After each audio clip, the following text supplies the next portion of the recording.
วันนี้เราจะมาเล่าเหตุการณ์หลอนๆภายในหอพักที่มีเหตุการณ์ฆ่าตัวตายแล้ววิญญาณก็ยังวนเวียนอยู่กับเตียงที่ตายไม่ยอมไปไหน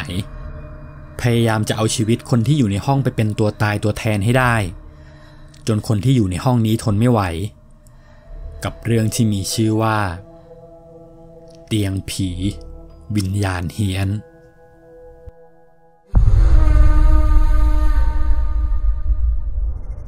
เรื่องนี้เป็นเรื่องราวของคุณพิมพ์เหตุการณ์เกิดขึ้นเมื่อหลายปีก่อนช่วงที่คุณพิมพ์กับแฟนได้ไปเช่าหอพักอยู่ห้องนึงคุณพิมพ์จะพักอยู่ชั้น5ของตึกเวลาผ่านไปจนถึง3 เดือนเหตุการณ์ก็ผ่านไปตามปกติจนวันหนึ่งทางหอพักแจ้งว่าที่ชั้น7มีคนเพิ่งย้ายออกห้องชั้นบนจะบรรยากาศดีกว่าคุณพิมพ์เลยขอเข้าไปดูห้องที่ว่างเป็นห้อง733สภาพข้างในค่อนข้างโล่งมากทั้งโปร่งและก็ดูไม่อึดอัดเหมือนชั้น5ที่เธออยู่ภายในห้องด้านซ้ายมือจะเป็นห้องน้ำและมีโต๊ะเครื่องแป้งกับตู้เสื้อผ้าที่เป็นบิวต์อินติดกับกำแพงห้องเธอรู้สึกชอบห้องนี้มากเลยตัดสินใจย้ายมาอยู่ห้องนี้กับแฟนของเธอแต่พอเริ่มเข้าไปอยู่ในห้องเหตุการณ์แปลกๆก็เริ่มเกิดขึ้นวันที่2ของการอยู่ห้องพักห้องนี้คุณพิมพ์ได้ขับรถยนต์ออกไปทำธุระข้างนอกตอนแรกก็รู้สึกปกติแต่พอขับออกจากหอพักไปเรื่อยๆอยู่ๆเธอกลับรู้สึกเพลียไม่มีแรงเหมือนคนที่ไม่ได้นอนมาทั้งคืนแล้วระหว่างที่เธอกำลังเหม่ออยู่นั้นรถของเธอก็ได้ไปพุ่งชนกับมอเตอร์ไซค์บนถนนจนรถมอเตอร์ไซค์ล้มฟาดไปกับฟุตบาทข้างๆแต่โชคดีที่คนขับรถมอเตอร์ไซค์สวมหมวกกันน็อกมาด้วยทำให้ไม่ได้รับบาดเจ็บอะไรก่อนที่เธอจะเรียกประกันมาเคลียร์จนเสร็จเรียบร้อยคุณพิมพ์เริ่มรู้สึกแปลกๆเพราะปกติเธอไม่เคยมีอาการอะไรแบบนี้เวลาผ่านไประหว่างที่เธออยู่ในห้องเธอเริ่มรู้สึกว่าตัวเองมีอาการแปลกๆมากขึ้นเรื่อยๆเธอระแวงไปหมดทุกครั้งเวลาที่เธอเข้าห้องน้ำเธอจะเปิดประตูทิ้งไว้เพราะรู้สึกว่าในห้องไม่ค่อยปลอดภัยเหมือนมีใครจ้องมองอยู่ตลอดเวลาหน้าเธอก็เริ่มโทรมเหมือนคนไม่ได้นอนมาหลายวันรู้สึกไม่ค่อยมีแรงไม่อยากออกไปไหนทุกๆวันเธอจะตื่นมาดูทีวีสั่งกับข้าวมากินในห้องรอให้ถึงเย็นแล้วก็เข้านอนเธอเหมือนไม่เป็นตัวเองลิปสติกที่ใช้ก็ใช้สีที่ไม่เคยใช้มาก่อนรวมถึงความสัมพันธ์กับแฟนของเธอตั้งแต่วันแรกที่เข้ามาอยู่ก็มักจะทะเลาะกับแฟนอยู่ทุกครั้งทะเลาะกันแบบไม่มีสาเหตุแล้วก็เริ่มไม่คุยกันต่างคนต่างใช้ชีวิตพอมาถึงห้องต่างคนต่างก็เข้านอนซึ่งปกติเวลาทะเลาะกันแฟนคุณพิมพ์ก็มักจะเป็นฝ่ายเงียบอยู่แล้วพอเริ่มอยู่ในห้องพักนี้ได้ประมาณอาทิตย์หนึ่งคุณพิมพ์ก็เริ่มรู้สึกว่าหมอนที่เธอนอนอยู่มีกลิ่นแปลกๆตอนแรกก็เข้าใจว่าเป็นเพราะน้ำลายตอนเธอนอนทำให้หมอนมีกลิ่นเลยตัดสินใจเปลี่ยนปลอกหมอนใบใหม่เธอเริ่มรู้สึกว่าตัวเองเริ่มโทรมมากขึ้นเรื่อยๆทั้งที่นอนเยอะมากๆแต่กลับรู้สึกเพลียมากขึ้นไปอีกแล้วก็ไม่อยากออกไปไหนอยากนอนอยู่แค่ในห้องจนมีอยู่คืนนึงคุณพิมพ์นอนไปตามปกติส่วนแฟนเธอก็นอนอยู่ข้างๆปลอกหมอนที่เธอเพิ่งเปลี่ยนมาใหม่ก็จะมีกลิ่นหอมของน้ำยาปรับผ้านุ่มอยู่เธอนอนไปได้สักพักจากหมอนที่กลิ่นหอมๆก็เริ่มมีกลิ่นเหม็นฉุนลอยออกมาอีกครั้งแต่รอบนี้เธอรู้สึกได้ว่ากลิ่นมันลอยออกมาจากทั้งหมอนและก็เตียงที่เธอนอนอยู่เธอรู้สึกแปลกใจมากเพราะกลิ่นค่อนข้างฉุนเธอหันไปหาแฟนของเธอเห็นเขานอนหันหลังตามปกติคิดว่าเขาคงนอนหลับไปแล้วเลยหันกลับมาคืนพยายามจะข่มตาให้นอนหลับ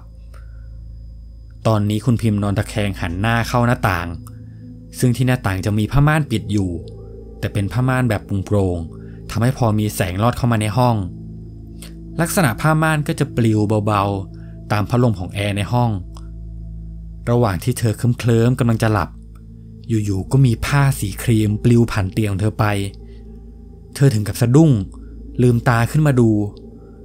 เพราะรู้ว่าที่เธอเห็นเมื่อกี้ไม่ใช่ผ้าม่านแน่ๆแต่พอเธอหันไปมองรอบๆก็เจอแต่ความว่างเปล่าคิดว่าคงตาฝาดไปเองเลยกลับมานอนที่เตียงต่อจนเวลาผ่านไปถึงเช้าตอนนี้กลิ่นในห้องไม่มีแล้วถามแฟนของเธอว่าได้กลิ่นอะไรเหม็นๆบ้างไหมเมื่อคืนแต่แฟนของเธอก็ตอบสีหน้านิ่งๆว่าไม่เห็นได้กลิ่นเมื่อคืนก็นอนหลับสบายตามปกติ เขาพูดน้ำเสียงเหมือนยังโกรธคุณพิมพ์อยู่แล้วหลังจากนั้นคุณพิมพ์ก็เริ่มรู้สึกว่าอาการของเธอเริ่มหนักขึ้นเรื่อยๆเธอเริ่มปวดหัวร่างกายก็สู้ผอมและก็ชอบคิดอะไรแปลกๆจนบางทีก็เหมือนมีเสียงในหัวบอกให้เธอฆ่าตัวตายเธอก็รู้สึกอยากทำแบบนั้นแต่ก็ไม่ได้ทำวันนั้นเธอได้ไปหาหมอแล้วก็บอกอาการของหมอแต่หมอก็บอกว่าร่างกายของเธอน่ะปกติไม่ได้มีอะไรเธอเริ่มจะไม่ไหวเลยตัดสินใจว่าคืนนี้จะลองสวดมนต์ก่อนนอนดูเธอเลยไปหยิบหนังสือสวดมนต์มาวางไว้ใต้เตียงจากนั้นก็นอนดูทีวีเวลาผ่านไปจนถึงช่วงดึกวันนี้แฟนคุณพิมพ์มีงานต่อเขาได้บอกเธอไว้ก่อนหน้านี้แล้วว่าจะกลับดึกหน่อยคุณพิมพ์ก็เข้าไปอาบน้ำล้างหน้าเตรียมตัวที่จะเข้านอนระหว่างที่เธอก้มล้างหน้าอยู่ที่อ่างล้างหน้าจังหวะที่เธอเงยหน้าขึ้นมองกระจกเธอเห็นเป็นเงาสีดำๆยืนอยู่ข้างหลังเธอรีบหันกลับไปมองทันทีแต่ก็ไม่เจออะไรเธอพยายามบอกตัวเองว่าไม่มีอะไรน่าจะแค่ตาฝาดแต่เธอก็เริ่มรู้สึกไม่ดีเธอเลยตัดสินใจโทรหาพี่คนหนึ่งที่รู้จักซึ่งพี่คนนี้เป็นร่างทรงของปู่เสือเวลาเธอมีอะไรไม่สบายใจก็มักจะโทรหาแกบ่อยๆหรือบางทีก็จะไปดูดวงซึ่งจากที่ไปดูมาปู่คนนี้ค่อนข้างแม่นมากๆทำให้เธอกับแฟนค่อนข้างนับถือพอเธอโทรไปร่างทรงก็บอกว่าเดี๋ยวว่างๆให้เข้าไปหาแกที่บ้านแกจะช่วยดูให้จากนั้นคุณพิมพ์ก็เข้านอนแต่ระหว่างนั้นเธอก็ยังเห็นเหมือนมีใครเดินไปเดินมาในห้องผ่านหางตาของเธอตลอดเวลาแต่เธอก็พยายามข่มตาให้นอนหลับแล้วก็ไปคิดเรื่องอื่นแทนระหว่างที่เธอกำลังเคลิ้มจะหลับเธอก็ได้ยินเสียงเปิดประตูห้องดังขึ้นตอนนี้คุณพิมพ์นอนตะแคงหันไปทางหน้าต่างเลยมองไม่เห็นว่าเป็นเสียงใครแต่น่าจะเป็นแฟนของเธอที่เพิ่งกลับมาจากทำงานเธอนอนไปด้วยฟังเสียงแฟนของเธอไปด้วย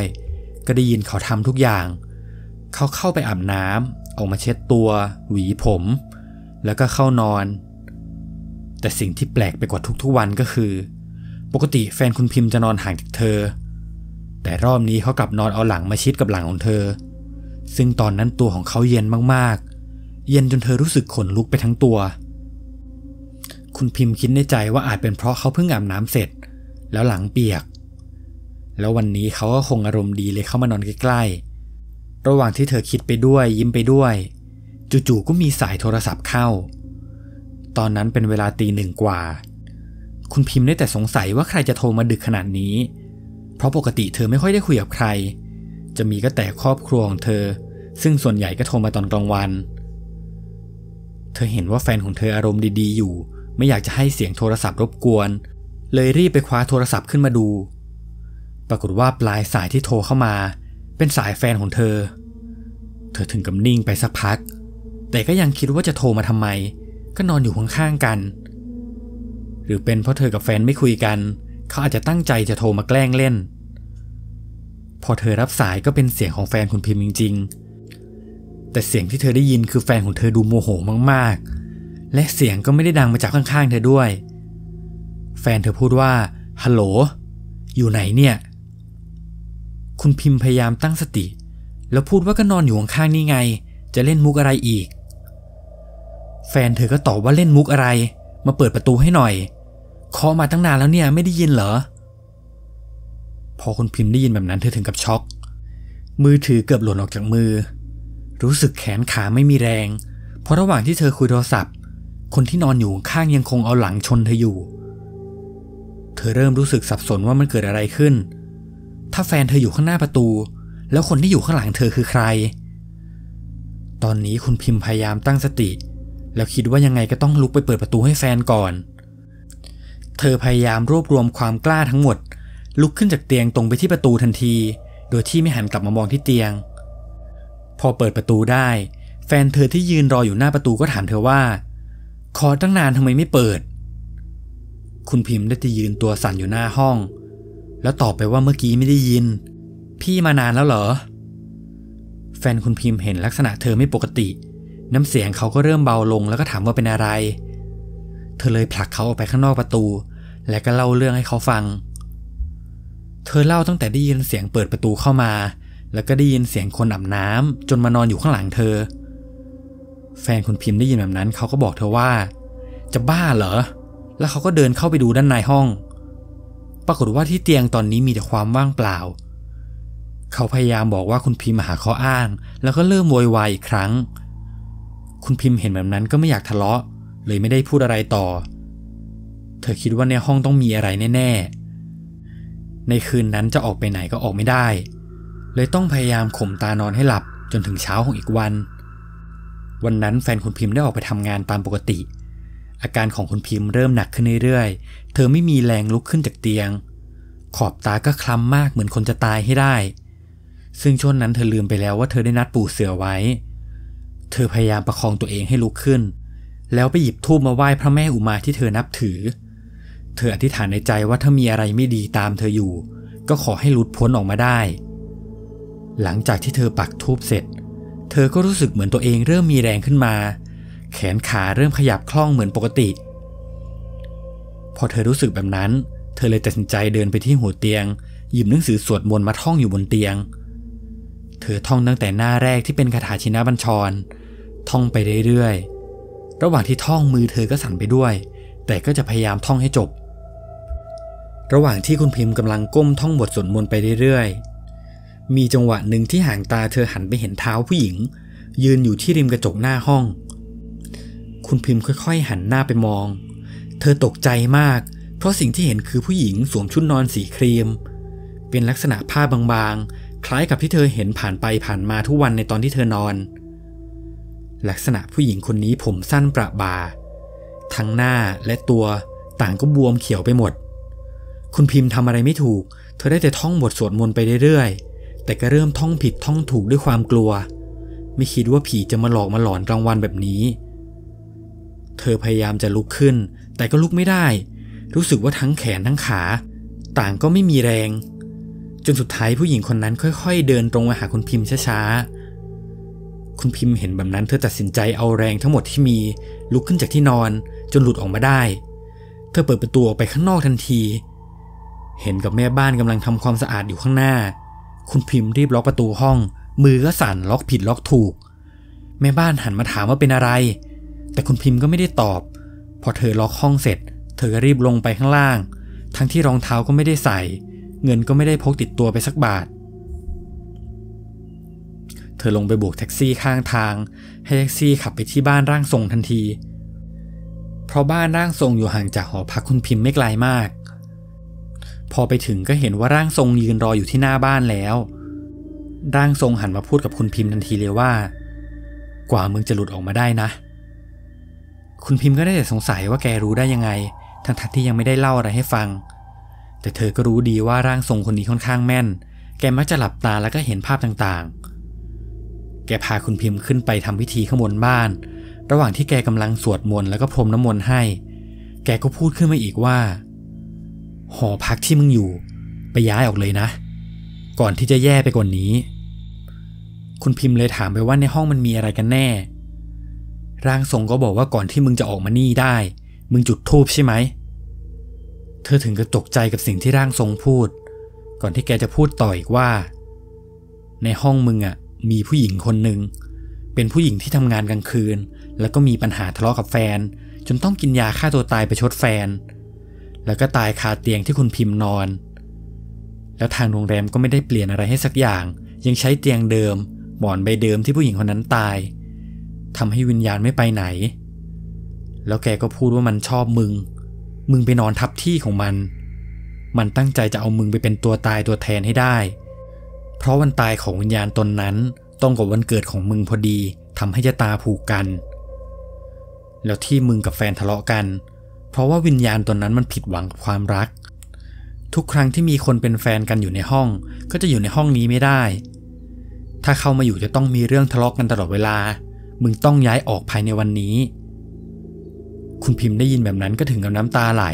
ไม่คิดว่าจะเจอเรื่องแบบนี้เธอถามเพื่อความแน่ใจว่าผู้หญิงคนนั้นหน้าตาเป็นยังไงร่างทรงก็หลับตาสักพักแล้วก็บอกว่าผู้หญิงคนนั้นผมสั้นใส่ชุดนอนสีครีมคุณพิมพ์เชื่อสิ่งที่ร่างทรงพูดทันทีเพราะมันตรงกับที่เธอเห็นเธอโทรตามแฟนของเธอให้มาหาที่บ้านร่างทรงแล้วก็ทำพิธีไปด้วยกัน ซึ่งตอนแรกแฟนของเธอก็ดูจะไม่เชื่อสิ่งที่เธอบอกแต่พอร่างทรงพูดแฟนเธอก็เชื่อว่าห้องนี้มันน่าจะมีอะไรจริงๆเพราะเขาเองก็ค่อนข้างนับถือร่างทรงคนนี้มากๆพอทำพิธีกันเสร็จร่างทรงก็บอกให้รีบไปย้ายของออกจากห้องก่อน4 โมงเย็นแล้วก็ห้ามเอาของที่ใช้แล้วกลับมาด้วยทั้งจานชามผ้าปูที่นอนหรืออะไรก็ตามที่เคยใช้ไปแล้ว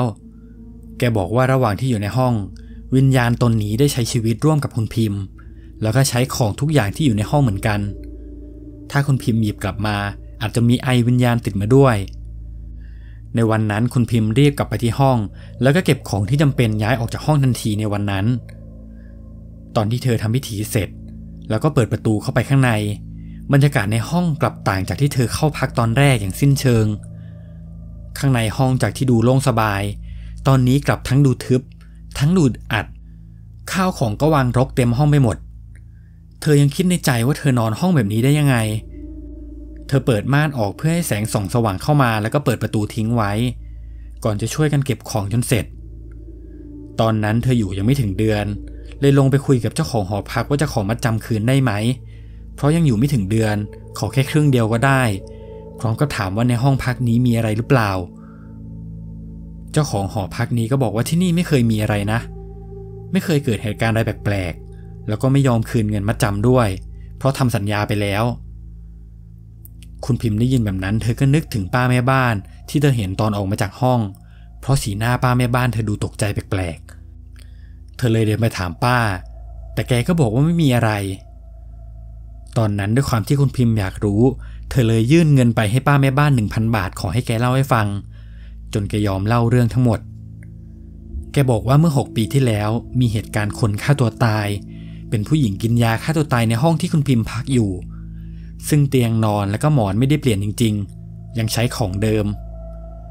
ป้าบอกว่าผู้หญิงคนนั้นเป็นคนที่ทำงานกลางคืน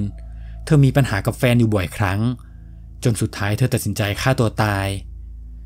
ตอนเธอตายป้าก็ยังอยู่ในเหตุการณ์เห็นตอนที่เจ้าหน้าที่มาเก็บศพเธอใส่ชุดนอนสีครีมอ่อนๆซึ่งก็ตรงกับที่คุณพิมพ์เห็นแต่เรื่องนี้ทางหอพักปิดข่าวเงียบเพื่อไม่ให้ทางหอพักเสียชื่อเสียงทำให้คนที่พักมาใหม่จะไม่มีใครรู้แล้วห้องพักห้องนี้จะมีความแปลกอย่างหนึ่งทุกครั้งที่มีคนมาเข้าพักเป็นคู่รักผู้ชายกับผู้หญิงก็มักจะทะเลาะกันจนอยู่ไม่ได้แล้วก็ย้ายออกไปทุกครั้งพอคุณพิมพ์ได้รู้เรื่องนี้ตั้งแต่วันนั้นเธอก็ทำบุญให้ผู้หญิงคนนี้มาตลอดและไม่เคยไปที่หอพักนั้นอีกเลยและนี่ก็เป็นเรื่องราวทั้งหมดที่คุณพิมพ์ได้เจอมาวันนี้เราจะมาเล่าเรื่องของคู่รักคู่หนึ่งที่ได้ทะเลาะกันระหว่างที่เดินทางไปเที่ยวต่างจังหวัดในตอนนั้นแฟนเขาโมโหมากเลยพาเขาขับรถออกไปนอกตัวเมืองพอรู้ตัวอีกทีก็จำทางกลับไม่ได้จนต้องแวะหาโรงแรมพักซึ่งโรงแรมที่พวกเขาได้เจอเป็นโรงแรมข้างทางทั้งดูเปลี่ยวและวังเวงและโรงแรมนี้เองที่ทำให้พวกเขาต้องเจอกับเหตุการณ์หลอนๆจนต้องรีบวิ่งหนีออกมากับเรื่องที่มีชื่อว่าไม่น่าทะเลาะกัน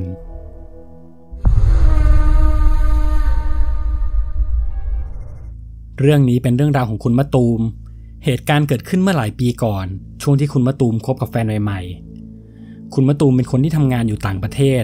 แต่ก็ได้รู้จักกับแฟนคนไทยผ่านแอปหาคู่แอปหนึ่งพอคุยกันไปได้สักพักก็นัดเจอกันที่ประเทศไทยโดยแฟนคุณมะตูมชวนเขาไปเที่ยวที่ต่างจังหวัด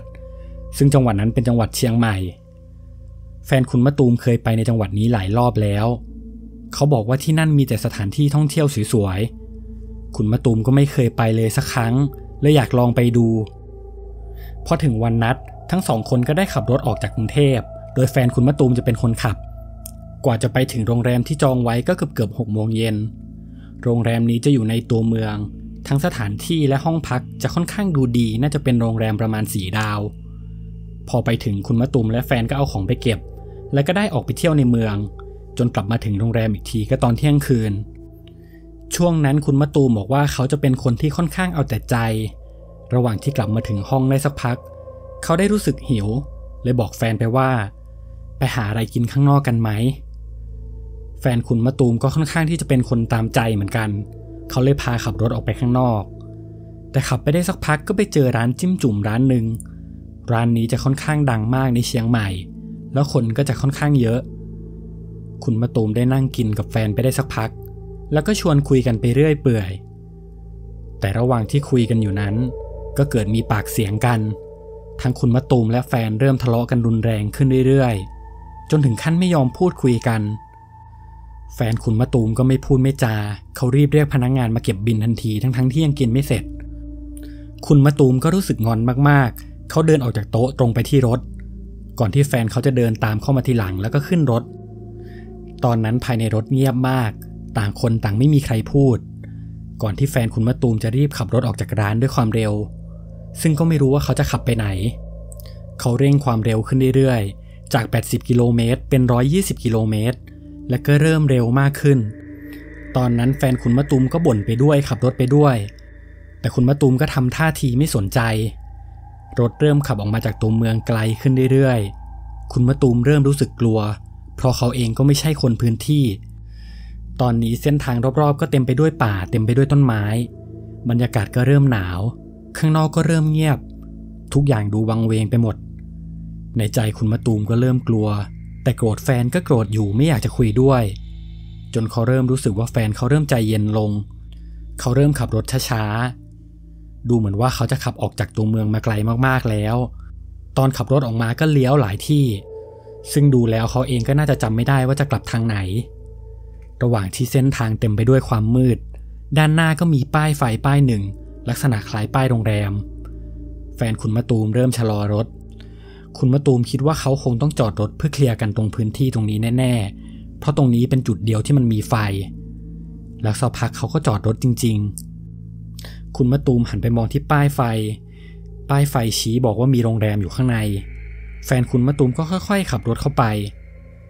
ทางเข้าค่อนข้างเปลี่ยวมากๆเป็นถนนเลนเดียวที่รถอีกคันสวนมาไม่ได้แล้วทางเข้าก็มีแต่หลุมบ่อเต็มไปหมด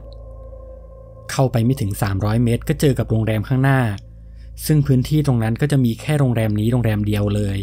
ที่เหลือรอบๆก็จะเป็นป่ารกเต็มไปหมดที่ป้ายโรงแรมเขียนว่าห้องพักรายชั่วโมงและรายวันคล้ายกับเป็นม่านรูดแต่ความแปลกของโรงแรมนี้ก็คือทางเข้าหน้าโรงแรมจะมีป้อมยามเก่าๆตั้งอยู่พอผ่านประตูเข้าไปด้านในก็จะเจอกับลานจอดรถโล่งๆตรงกลางแล้วบริเวณรอบๆโรงแรมก็จะเป็นลานกว้างๆลักษณะเป็นวงกลมคล้ายกับคอกม้ามีห้องพักแค่5ห้องตอนนั้นไม่มีรถคันอื่นจอดอยู่สักคันมีเพียงรถของคุณมะตูมที่เพิ่งเข้ามาแฟนคุณมะตูมจะเป็นคนที่ไม่กลัวผีแต่คุณมะตูมจะเป็นคนที่ค่อนข้างกลัวและเชื่อเรื่องพวกนี้มากๆถึงแม้เขาจะไม่เคยเจอแฟนคุณมะตูมขับรถเข้าไปผ่านม่านหน้าห้องพักห้องหนึ่งแล้วก็จอดรอสักพักตอนนั้นก็ยังไม่มีพนักงานมารับทั้งสองคนมองหน้ากันแต่คุณมะตูมก็ยังงอนอยู่เขาไม่ยอมพูดอะไรแล้วไม่นานก็มีพนักงานผู้หญิงเดินเข้ามาในโรงจอดรถซึ่งเขาก็ไม่ทันได้สังเกตว่าเธอเดินมาจากไหนเธอเดินมาหยุดอยู่ที่หลังรถแฟนคุณมะตูมก็ลงไปถามว่าห้องว่างใช่ไหมครับคุณมะตูมนั่งอยู่ในรถเขาเปิดกระจกแล้วก็มองทั้งสองคนผ่านกระจกมองหลังลักษณะท่าทางผู้หญิงคนนั้นคล้ายกับเป็นคนพม่าแฟนคุณมะตูมถามพนักงานย้ำไปอีกว่ามีห้องว่างใช่ไหมครับพนักงานก็ไม่ได้ตอบอะไรเธอเพียงแค่พะโงกหัวตอบรับคุณมะตูมเห็นแบบนั้นก็คิดว่าแฟนเขาน่าจะนอนพักที่นี่เพราะเวลาตอนนี้ก็ตี 2กว่าเขาเองก็เริ่มง่วงแล้วจากนั้นคุณมะตูมก็เดินลงมาจากรถเขาได้ยินพนักงานหันไปถามแฟนของเขาว่าจะพักห้องนี้ใช่ไหมสำเนียงที่เธอพูดจะเป็นสำเนียงที่พูดไม่ค่อยชัดแฟนคุณมะตูมก็ตอบว่าครับพักห้องนี้ครับพนักงานก็มองหน้าและถามย้ำไปอีกว่าจะพักห้องนี้จริงๆใช่ไหม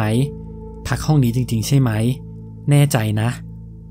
ทั้งสีหน้าและน้ำเสียงของเธอดูจริงจังมากๆแฟนของคุณมะตูมก็ยังยืนยันว่าครับแน่ใจครับเท่าไหร่ครับก่อนที่พนักงานจะบอกราคาแฟนคุณมะตูมก็หยิบเงินมาให้แล้วพนักงานก็บอกว่าให้รอแป๊บหนึ่งเดี๋ยวไปเอาเงินทอนมาให้แล้วเธอก็เดินออกไปประตูห้องตอนนั้นไม่ได้ล็อกคุณมะตูมเลยเดินเข้าไปรอข้างในก่อนตอนนี้ลักษณะในห้องคล้ายกับเป็นม่านรูดทั่วไปด้านในขวามือจะเป็นห้องน้ำตรงกลางห้องจะมีเตียงเดี่ยวใหญ่ๆแล้วรอบๆก็จะมีกระจกค่อนข้างเยอะ ทั้งกำแพงด้านข้างทั้งด้านบนเพดานต่างก็เป็นกระจกทั้งหมดไฟในห้องก็จะมีเพียงไฟสีส้มๆแค่ดวงเดียวทั้งห้องตรงหัวเตียงจะมีโซฟาเล็กๆตั้งอยู่เขาเดินเข้าไปนั่งไขว่ห้างที่โซฟายังคงทำสีหน้างอนแฟนจากนั้นแฟนของเขาก็เดินเข้าห้องตามมาแล้วก็ปิดประตูระหว่างที่แฟนของเขากำลังถอดรองเท้าอยู่หน้าประตูห้อง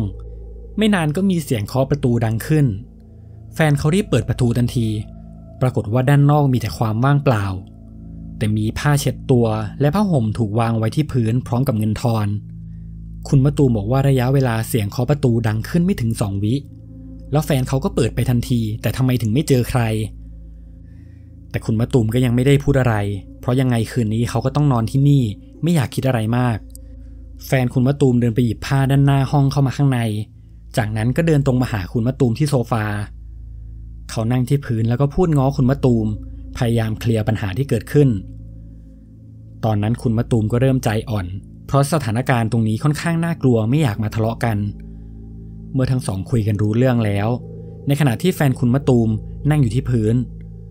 คุณมะตูมรู้สึกว่าแฟนเขามีสีหน้าแปลกๆถึงไฟในห้องจะไม่ได้สว่างมากนัก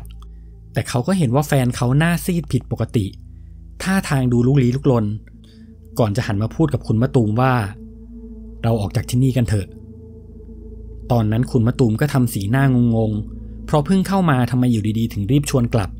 เวลานี้ก็ดึกมากแล้วจะกลับก็ไม่รู้จะกลับทางไหนและอีกอย่างเขาก็รู้สึกเสียดายเงินด้วยคิดว่าแฟนน่าจะกลัวว่าคุณมะตูมจะนอนไม่ได้คุณมะตูมเลยตอบไปว่าไม่เป็นไรเรานอนได้ด้วยความที่แฟนคุณมะตูมจะเป็นคนที่ค่อนข้างตามใจเขาก็เลยเงียบแล้วก็หลบสายตาคุณมะตูมเขาไม่ยอมหันมามองหน้าตาเขาเริ่มถอดสีเหงื่อเริ่มไหลทั้งที่แอร์ก็เปิดอยู่คุณมะตูมเลยพยายามทำให้แฟนเขาหายเครียดแล้วก็พูดออกไปว่าไม่ต้องคิดมากเรานอนได้จริงๆแล้วเขาก็กระโดดขึ้นไปบนเตียงเพื่อจะบอกแฟนว่าเขาไม่กลัวก่อนที่เขาจะพูดว่าไม่ต้องกลัวนะนอนสักนิดก็ยังดีเพราะตอนนี้มันตี 2 กว่าแล้วแฟนคุณมะตูมก็ค่อยๆลุกขึ้นเขาเดินอ้อมเตียงขึ้นมาอีกฝั่งแล้วก็นั่งคุกเข่าจากนั้นเขาก็ยกมือขึ้นมาพนมแล้วก็สวดมนต์คุณมะตูมเริ่มรู้สึกแล้วว่ามันแปลกๆทำไมอยู่ดีๆเขาถึงสวดมนต์แต่ก็ไม่กล้าถามว่าเขาเจออะไรกลัวว่าถ้าเขาพูดมาแล้วจะยิ่งรับไม่ได้เลยได้แต่นอนเงียบๆพอเขาสวดมนต์เสร็จก็เริ่มเข้านอนแฟนคุณมะตูมจะนอนหงายส่วนคุณมะตูมจะนอนตะแคงหันหน้าเข้าหาแฟนเขาพยายามหรี่ตาเพื่อจะนอนหลับแต่ก็ยังคงมองหน้าแฟนอยู่ไฟในห้องสีส้มๆก็เปิดทิ้งไว้ระหว่างที่นอนอยู่นั้นเขาก็สังเกตว่าแฟนเขายังไม่หลับสายตาของแฟนเขาจ้องมองไปที่บนเพดานที่สะท้อนเงาทั้ง2 คนมาบนเตียงสีหน้าเขาดูตกใจมากๆเขาไม่ยอมพูดอะไรคุณมะตูมก็ยิ่งรู้สึกกลัวเข้าไปใหญ่เวลาผ่านไปไม่ถึง3 นาทีอยู่ๆคุณมะตูมก็รู้สึกเจ็บที่ท้ายทอยไปจนถึงบนหัวความรู้สึกเหมือนมีใครบางคนใช้มือกำที่ท้ายทอยตอนนั้นเขากลัวมากตัวก็เริ่มสั่นในใจเขาก็คิดว่าเขาต้องเจอดีเข้าแล้วแน่ๆแฟนเขาเหมือนจะเริ่มรู้ตัวเพราะคุณมะตูมตัวสั่นค่อนข้างแรงเขาพยายามคิดว่ามือใครที่กำอยู่ที่ท้ายทอยพอพยายามมองไปที่ตัวแฟนก็เห็นมือของแฟนทั้ง2 ข้างแนบลำตัวอยู่แล้วด้านหลังเขาเป็นใครกันแน่เขาเริ่มรู้สึกอึดอัดหายใจไม่ค่อยออกก่อนจะถอนหายใจออกมาเสียงดังแล้วในตอนนั้นเองแฟนคุณมะตูมก็หันมาพูดกับเขาว่ามะตูมไปจากที่นี่กันเดี๋ยวนี้พอเขาพูดจบอยู่ๆเขาก็ไอออกมาเสียงดังเขาไอแบบไม่มีเหตุผลอยู่ๆก็ไอแรงขึ้นเหมือนมีอะไรติดอยู่ที่ลำคอจากนั้นแฟนของเขาก็สำรอกออกมาเป็นเลือดเลอะเต็มเตียงไปหมดลักษณะเป็นเลือดสดๆคุณมะตูมเห็นภาพนั้นชัดเจนเพราะเลือดเยอะมากๆก่อนที่แฟนของเขาจะรีบวิ่งเข้าไปในห้องน้ำในขณะที่ไอไปด้วยเลือดก็ไหลเป็นทางยาวคุณมะตูมตกใจมากไม่รู้ว่ามันเกิดอะไรขึ้นกันแน่แฟนเขาเคยบอกว่าเขาไม่เคยมีโรคประจำตัวแล้วก็ตรวจสุขภาพทุกปีทำไมอยู่ดีๆถึงเป็นแบบนี้ได้ตอนนั้นผีก็กลัวมากอยู่แล้วแฟนเขายังมีอาการแปลกๆขึ้นมาอีกคุณมะตูมไม่รู้จะทำยังไงกำลังจะเดินเข้าไปหาแฟนในห้องน้ำแต่แฟนเขาก็ตะโกนออกมาจากข้างในเสียงดังมะตูมออกไปก่อนไปรอพี่ที่รถคุณมะตูมกลัวมากไม่รู้จะทำยังไง กลัวก็กลัวเป็นห่วงแฟนก็เป็นห่วงแต่เขาตัดสินใจเดินไปหาแฟนในห้องน้ำแล้วก็ไปลูบหลังให้เขาค่อยๆพูดเสียงสั่นว่าเธอเป็นอะไรหรือเปล่าอย่าเป็นอะไรนะเขาลูบไปด้วยดูแฟนเขาไอไปด้วยตอนนี้มีเลือดเต็มพื้นห้องน้ำไปหมดแล้วที่ตัวชักโครกก็เต็มไปด้วยเลือดเยอะมากเยอะจนเขาตกใจเสียงไอยังคงดังอยู่แบบนั้นเหมือนมีอะไรติดคอคุณมะตูมคิดในใจว่าจะไม่อยู่ที่นี่แล้วยังไงก็ต้องออกไปจากที่นี่ก่อนเขารีบคว้าแขนแฟนเขาแล้วพยุงออกมาข้างนอกตรงไปที่รถเขาผลักแฟนเขาเข้าไปนั่งที่เบาะด้านข้างส่วนคุณมะตูมจะเป็นคนขับในตอนนั้นแฟนของเขาก็ยังคงไออยู่ตลอดเวลาคุณมะตูมรีบขึ้นรถแล้วขับรถออกมาจากตรงนั้นทันทีเขาบอกว่าด้วยความรีบเขาหยิบแค่กุญแจรถออกมาของที่ซื้อมาจากร้านค้ายังคงทิ้งไว้ในห้องแต่เขาก็ไม่ได้สนใจอะไรรีบเหยียบคันเร่งออกมาให้พ้นจากซอยพอรถมาถึงถนนใหญ่แฟนคุณมะตูมจากที่เขาไออยู่ๆเขาก็หยุดไอทันทีด้วยความที่คุณมะตูมเป็นห่วงมากเพราะก่อนหน้านี้เลือดออกค่อนข้างเยอะเลยหันไปถามแฟนว่าจะให้พาไปโรงพยาบาลไหมแฟนคุณมะตูมก็หันไปบอกว่าเขาไม่ไปตอนนี้เขาหายแล้วไม่รู้สึกเจ็บคอหรือมีอาการไอเลยสักนิดพอขับออกมาได้สักพักคุณมะตูมกำลังจะถามแฟนว่าก่อนหน้านี้เขาเห็นอะไรแต่แฟนเขาก็เบรกเอาไว้บอกว่าอย่าเพิ่งพูดอะไรกันตอนนี้พรุ่งนี้ค่อยคุยกันดีกว่าตอนนี้ยังไงก็ต้องขับรถกลับก่อนคุณมะตูมก็โอเคเพราะทั้งแฟนและเขาเองก็ยังคงรู้สึกกลัวอยู่คุณมะตูมพยายามขับรถไปตามเส้นทางที่พอจำได้จนสุดท้ายก็มาจนถึงโรงแรมที่เขาพักได้จริงๆเขารู้สึกดีใจมากที่รอดมาถึงตรงนี้ได้เวลาตอนนี้ประมาณตี 5เขารีบขึ้นไปบนห้องแล้วก็เข้านอนจนตื่นเช้าขึ้นมาอีกวันคุณมะตูมรีบถามแฟนเขาทันทีเลยว่าเกิดอะไรขึ้นกันแน่แฟนเขาก็เริ่มเล่าให้ฟังว่าตอนที่ทะเลาะกันแล้วเขามานั่งง้ออยู่ข้างในตอนนั้นคุณมะตูมนั่งอยู่บนโซฟาส่วนเขานั่งอยู่ที่พื้นระหว่างที่ทั้งสองเคลียร์กันเสร็จแล้วเขาก็พูดชวนให้คุณมะตูมออกไปจากที่นี่ในตอนนั้นเขาหันไปที่เตียงเห็นว่ามีใครบางคนนอนอยู่ใต้เตียงกำลังนอนตะแคงหันมาหาเขารู้สึกตกใจมากเพราะเขารู้ว่าที่เขาเห็นไม่ใช่คนแน่ๆลักษณะเป็นหน้าคนกลมๆผมยาวๆกำลังจ้องมองหน้าเขาอยู่เขาเห็นชัดเจนเพราะนั่งอยู่ข้างล่างแต่คุณมะตูมไม่เห็นเพราะเขานั่งอยู่ข้างบนเขาไม่กล้าพูดบอกคุณมะตูมตรงๆเพราะไม่อยากให้คุณมะตูมกลัวแล้วยิ่งคุณมะตูมกระโดดขึ้นไปบนเตียงอีกเขาเลยต้องทำใจเดินขึ้นมาบนเตียงพยายามคิดว่าที่เขาเห็นคงเป็นเจ้าที่เลยสวดมนต์ขอขมาแล้วบอกว่าอย่ามาทำอะไรเขากับคุณมะตูมเลยจากนั้นเขาก็รีบเข้านอนพยายามข่มตาให้นอนหลับแต่ระหว่างที่เขากำลังจะหลับตาเขาก็เห็นอะไรบางอย่างอยู่ที่กระจกด้านบนแฟนคุณมะตูมหันมาถามเขาว่ารู้สึกเจ็บที่ท้ายทอยใช่ไหมตอนนั้นคุณมะตูมก็ตกใจมากถามเขาว่ารู้ได้ยังไงเพราะเขาเองก็ไม่ได้บอกเรื่องนี้แฟนเขาเลยบอกว่าตอนที่เขามองไปที่กระจกเห็นว่ามีเงาของผู้หญิงตัวดำๆนอนตะแคงกำลังประกบหลังคุณมะตูมอยู่จากนั้นเธอก็ใช้มือบีบที่ท้ายทอยของคุณมะตูมพอคุณมะตูมได้ยินแบบนั้นเขากลัวมากถึงกับกลั้นน้ำตาไม่อยู่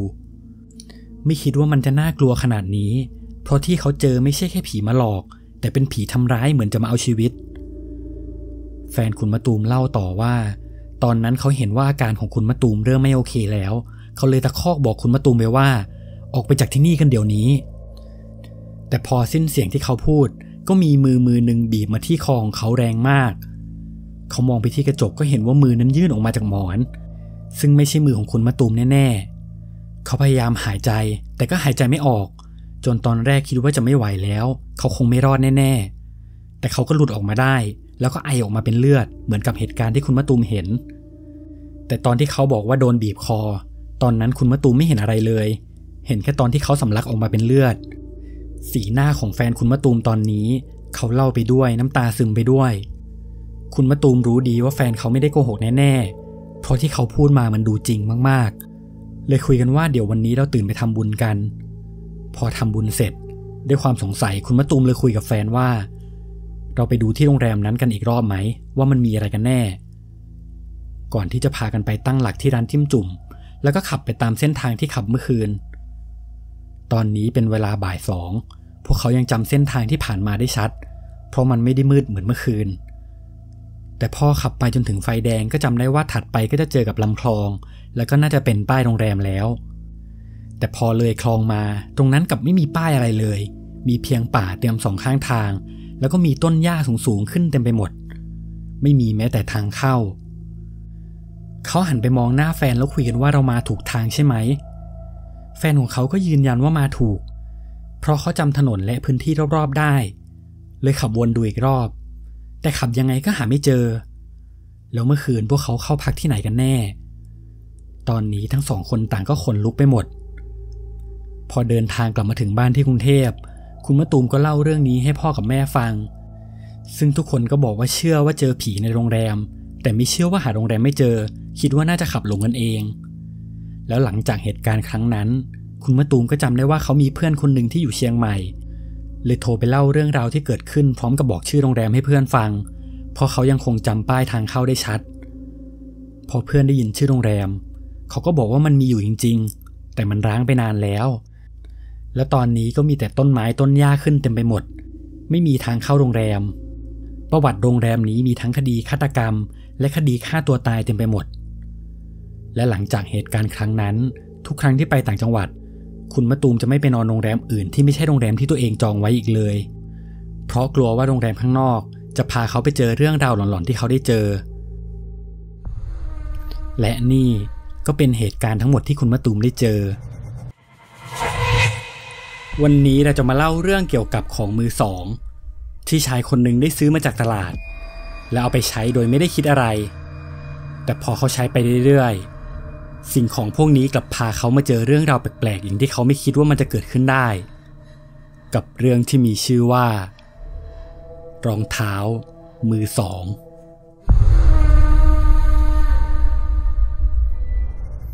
เรื่องนี้เป็นเรื่องราวของคุณอาทิตย์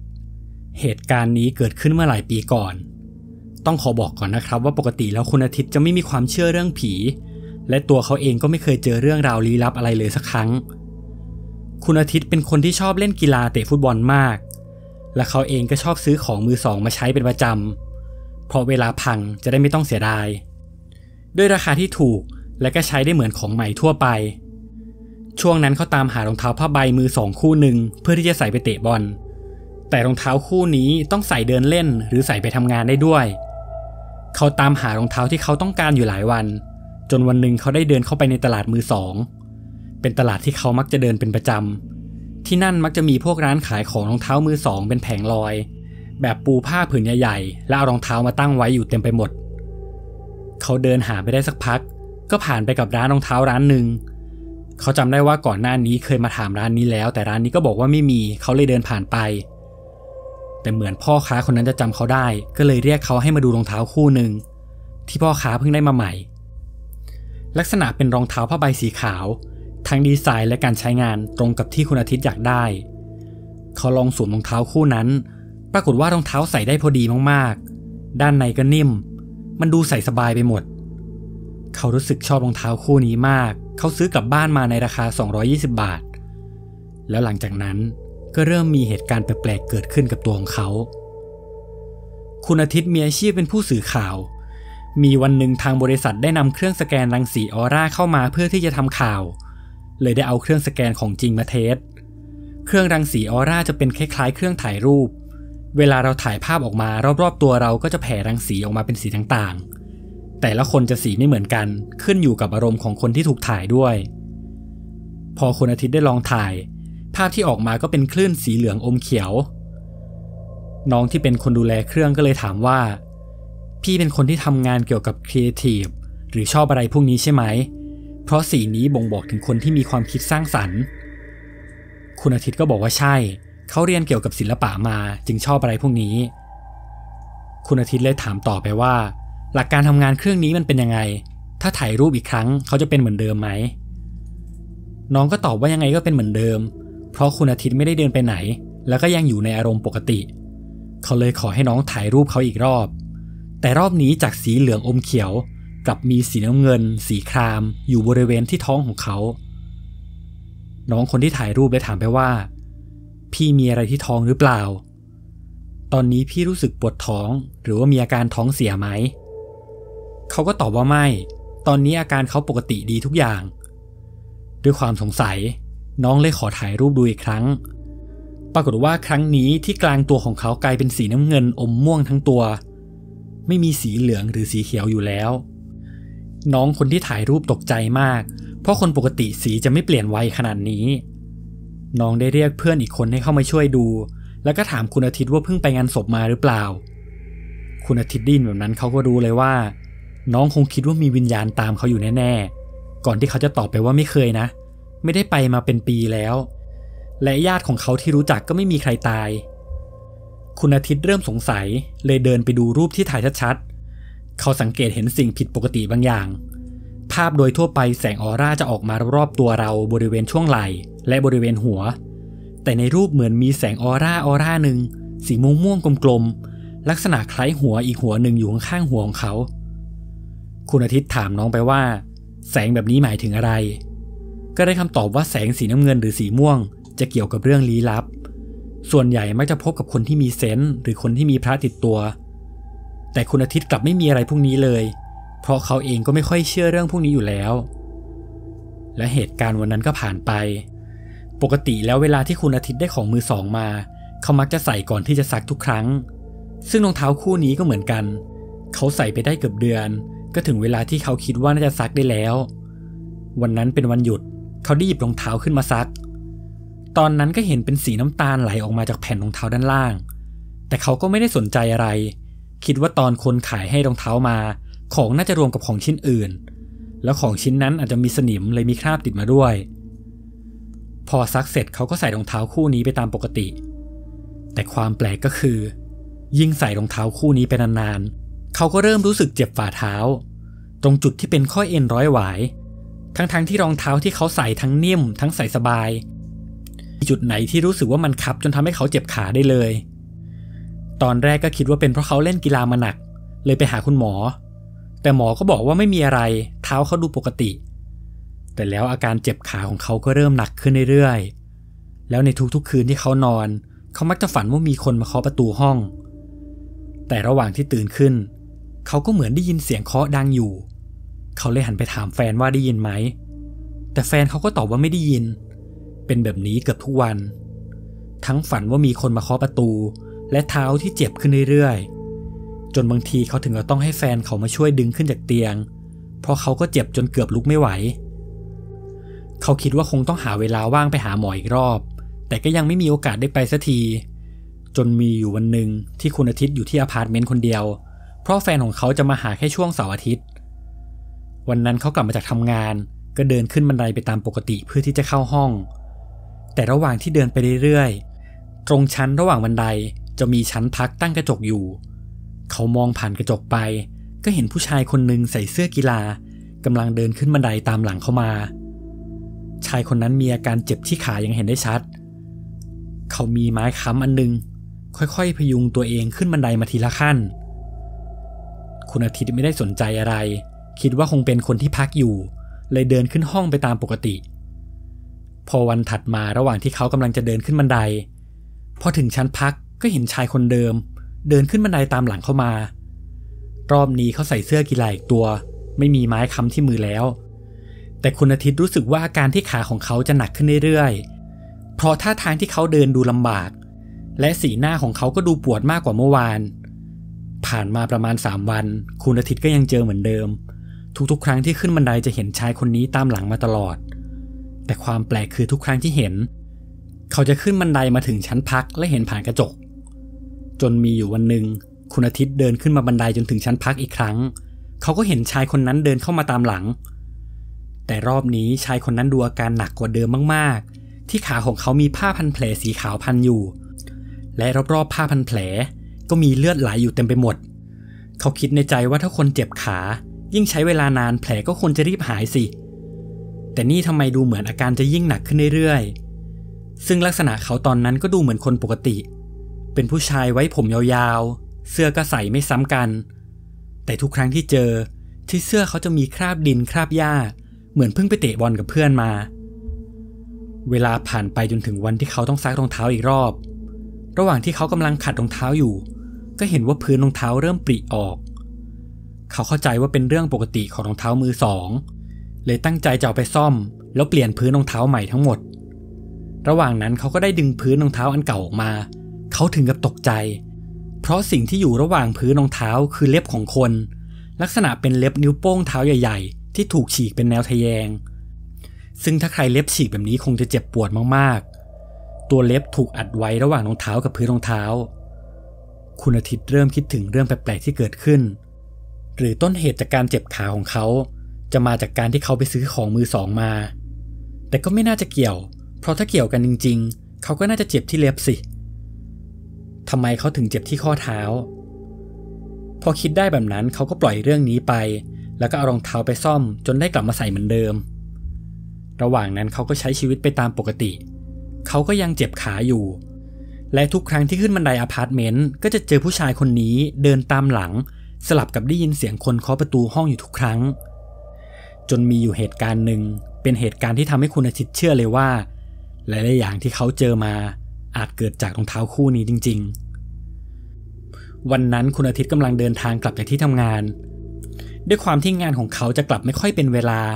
ทำให้วันนั้นเขาเสร็จงานค่อนข้างดึกคุณอาทิตย์จะมีวินมอไซค์ที่ใช้ประจำเป็นลุงแก่ๆทุกครั้งแกจะบอกให้ลุงไปส่งเพราะลุงจะขับรถไม่เร็วมากและทางกลับที่ไวที่สุดก็คือเส้นทางด้านหลังอพาร์ตเมนต์เป็นทางลัดที่เขากลับบ่อยๆวันนั้นระหว่างที่ลุงขับรถไปส่งตอนที่เขาอยู่ข้างในซอย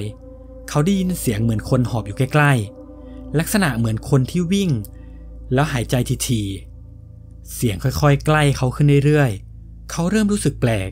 เพราะลุงก็ขับรถอยู่ถึงจะไม่ได้เร็วมากแต่ก็ไม่น่ามีใครวิ่งตามหลังได้ไวขนาดนี้เสียงนั้นค่อยๆใกล้ขึ้นเรื่อยๆจนสุดท้ายก็ใกล้จนเกือบจะประชิดหูของเขา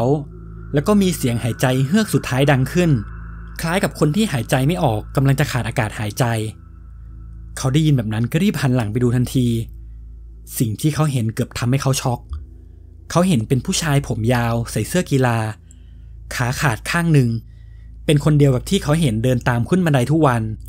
ผู้ชายคนนั้นกำลังวิ่งตามหลังเขาติดๆลักษณะของผู้ชายคนนี้คือกำลังวิ่งขาเดียวอยู่ข้างหลังผมที่ยาวก็สะบัดไปสะบัดมาจนมองไม่เห็นหน้าเขาทำเสียงเหมือนหายใจไม่ค่อยออกกำลังจะขาดอากาศหายใจคุณอาทิตย์กลัวมากเขารีบหันหลังกลับไปมือก็จิกไปที่เอวของลุงวินมอไซค์อย่างแรงจนลุงวินมอไซค์ถึงกับหยุดจอดแล้วถามว่าเป็นอะไรคุณอาทิตย์หันหลังไปดูอีกรอบตอนนี้เขาไม่เจอผู้ชายคนนั้นแล้วเขาบอกให้ลุงรีบขับรถไปที่อพาร์ตเมนต์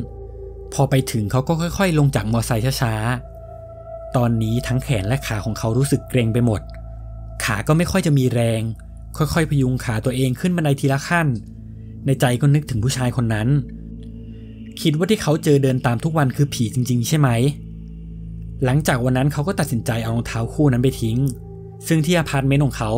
ตรงกลางระหว่างทางลงบันไดจะมีจุดสำหรับทิ้งของที่ไม่ได้ใช้เป็นจุดที่คนในอพาร์ตเมนต์จะเอาของที่ตัวเองไม่ใช้มากองรวมกันไว้จากนั้นแม่บ้านก็มาเก็บไปทิ้งอีกที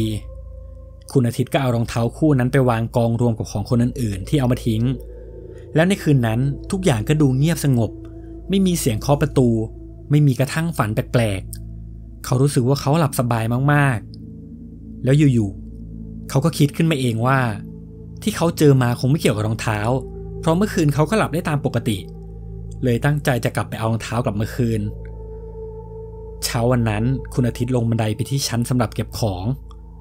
ปรากฏว่ารองเท้าที่เขาเอามาทิ้งไว้หายไปแล้วเขาคิดว่าแม่บ้านน่าจะเป็นคนเอาไปทิ้งแต่ก็ไม่เป็นไรจากนั้นเขาก็เดินไปทำงานจนถึงเวลาช่วงเลิกงานคุณอาทิตย์ก็นั่งวินมอไซค์ของลุงคนเดิมระหว่างที่ลุงกำลังจะเลี้ยวเข้าซอยหลังอพาร์ตเมนต์คุณอาทิตย์ก็เห็นชายคนหนึ่งผมยาวๆใส่เสื้อกีฬาขาขาดหนึ่งข้างยืนอยู่ที่มุมทางเลี้ยวที่มือของเขาถือรองเท้าผ้าใบสีขาวหนึ่งข้างเขายืนนิ่งๆอยู่แบบนั้นระยะห่างจากเขาประมาณ100เมตรซึ่งเขามองเห็นไม่ค่อยชัดแต่เขาก็จำรูปร่างลักษณะชายคนนั้นได้ดีเพราะเหมือนกับคนที่วิ่งไล่เขาก่อนหน้านี้แล้วตรงจุดนั้นก็ค่อนข้างเปลี่ยวไม่น่ามีใครไปยืนทำอะไรตรงนั้นแน่ๆเขารีบตีไหล่ลุงแล้วบอกให้ลุงจอดจากนั้นเขาก็เดินอ้อมกลับไปทางเส้นทางหน้าอพาร์ตเมนต์แทนถึงจะไกลกว่าแต่เขาก็รู้สึกปลอดภัยมากกว่าระหว่างที่เดินกลับก็คิดถึงเรื่องรองเท้าที่ผู้ชายคนนั้นถือในใจก็คิดว่ามันจริงใช่ไหม ที่เจอมาทั้งหมดมันเป็นเพราะรองเท้าจริงๆเหรอแค่รองเท้าคู่เดียวต้องตามมาหลอกมาหลอนกันขนาดนี้เลยทำไมก่อนหน้านี้ของมือสองโบราณที่เขาซื้อมาทั้งพระเครื่องทั้งใจกันเก่าที่น่าจะมีวิญญาณสิงอยู่กลับไม่มีระหว่างที่เดินไปด้วยเถียงกับตัวเองไปด้วยจนเมื่อเขาถึงอพาร์ตเมนต์เขาก็เดินขึ้นบันไดไปตามปกติระหว่างทางก็ผ่านจุดที่เขาเอาของมาทิ้งเขาถึงกับตกใจเพราะรองเท้าที่เขามาทิ้งถูกตั้งไว้ที่เดิมตอนนี้เขารู้แล้วว่าป้าแม่บ้านไม่ได้เอาไปทิ้งแต่คงมีคนหยิบเอาไปใช้แน่ๆพอรองเท้าก็ยังดูใหม่จะมีคนเอาไปใส่ก็ไม่แปลกเขาเริ่มใจไม่ดีไม่รู้ว่าคนที่ไปเอารองเท้ามาใช้ไปเจออะไรมาบ้างทำไมอยู่ๆเขาถึงเอารองเท้าคู่นี้มาวางไว้ที่เดิมคุณอาทิตย์ตัดสินใจหยิบรองเท้าคู่นี้ขึ้นห้องจากนั้นก็ใช้มีดกรีดไปที่รองเท้าเขาค่อยๆกรีดทีละนิดให้สภาพรองเท้าดูเละที่สุดจะได้ไม่ต้องมีคนเอาไปใช้ต่อพอกรีดเสร็จเขาก็ตั้งรองเท้าไว้ที่เก้าอี้แล้วก็ยกมือไหว้พร้อมกับพูดว่าผมเชื่อแล้วว่าผีมีจริงอย่าตามมาหลอกมาหลอนผมเลยจากนั้นก็เอารองเท้าคู่นี้ไปทิ้งขยะวันถัดมาเขาก็ได้ไปทำบุญที่วัดระหว่างที่เขาถวายสังฆทานเขาก็ได้เล่าเรื่องที่เจอมาทั้งหมดเกี่ยวกับรองเท้าให้หลวงพ่อฟังหลวงพ่อก็พูดกับเขาว่าที่มีอยู่ก็แย่อยู่แล้วยังจะไปทำบาปเพิ่มแล้วแกก็ไม่ได้พูดอะไรต่อระหว่างเดินทางกลับคุณอาทิตย์ก็มานั่งคิดถึงสิ่งที่หลวงพ่อพูดเขาก็คิดถึงอาการปวดที่ขาว่ามันเกี่ยวกับที่เขาชอบกินตีนไก่หรือเปล่าเพราะทุกครั้งที่เขาผ่านมาแถวนี้เขามักจะซื้อซุปเปอร์ตีนไก่ร้านหนึ่งกลับไปกินทุกครั้งและส่วนที่เขาชอบกินที่สุดของตีนไก่ก็คือข้อเท้าตรงที่เป็นข้อเอ็นไก่เขาได้ไปโรงพยาบาลเพื่อเอ็กซเรย์ดูขาอีกครั้งปรากฏว่าที่ขาของเขามีกระดูกนูนขึ้นออกมา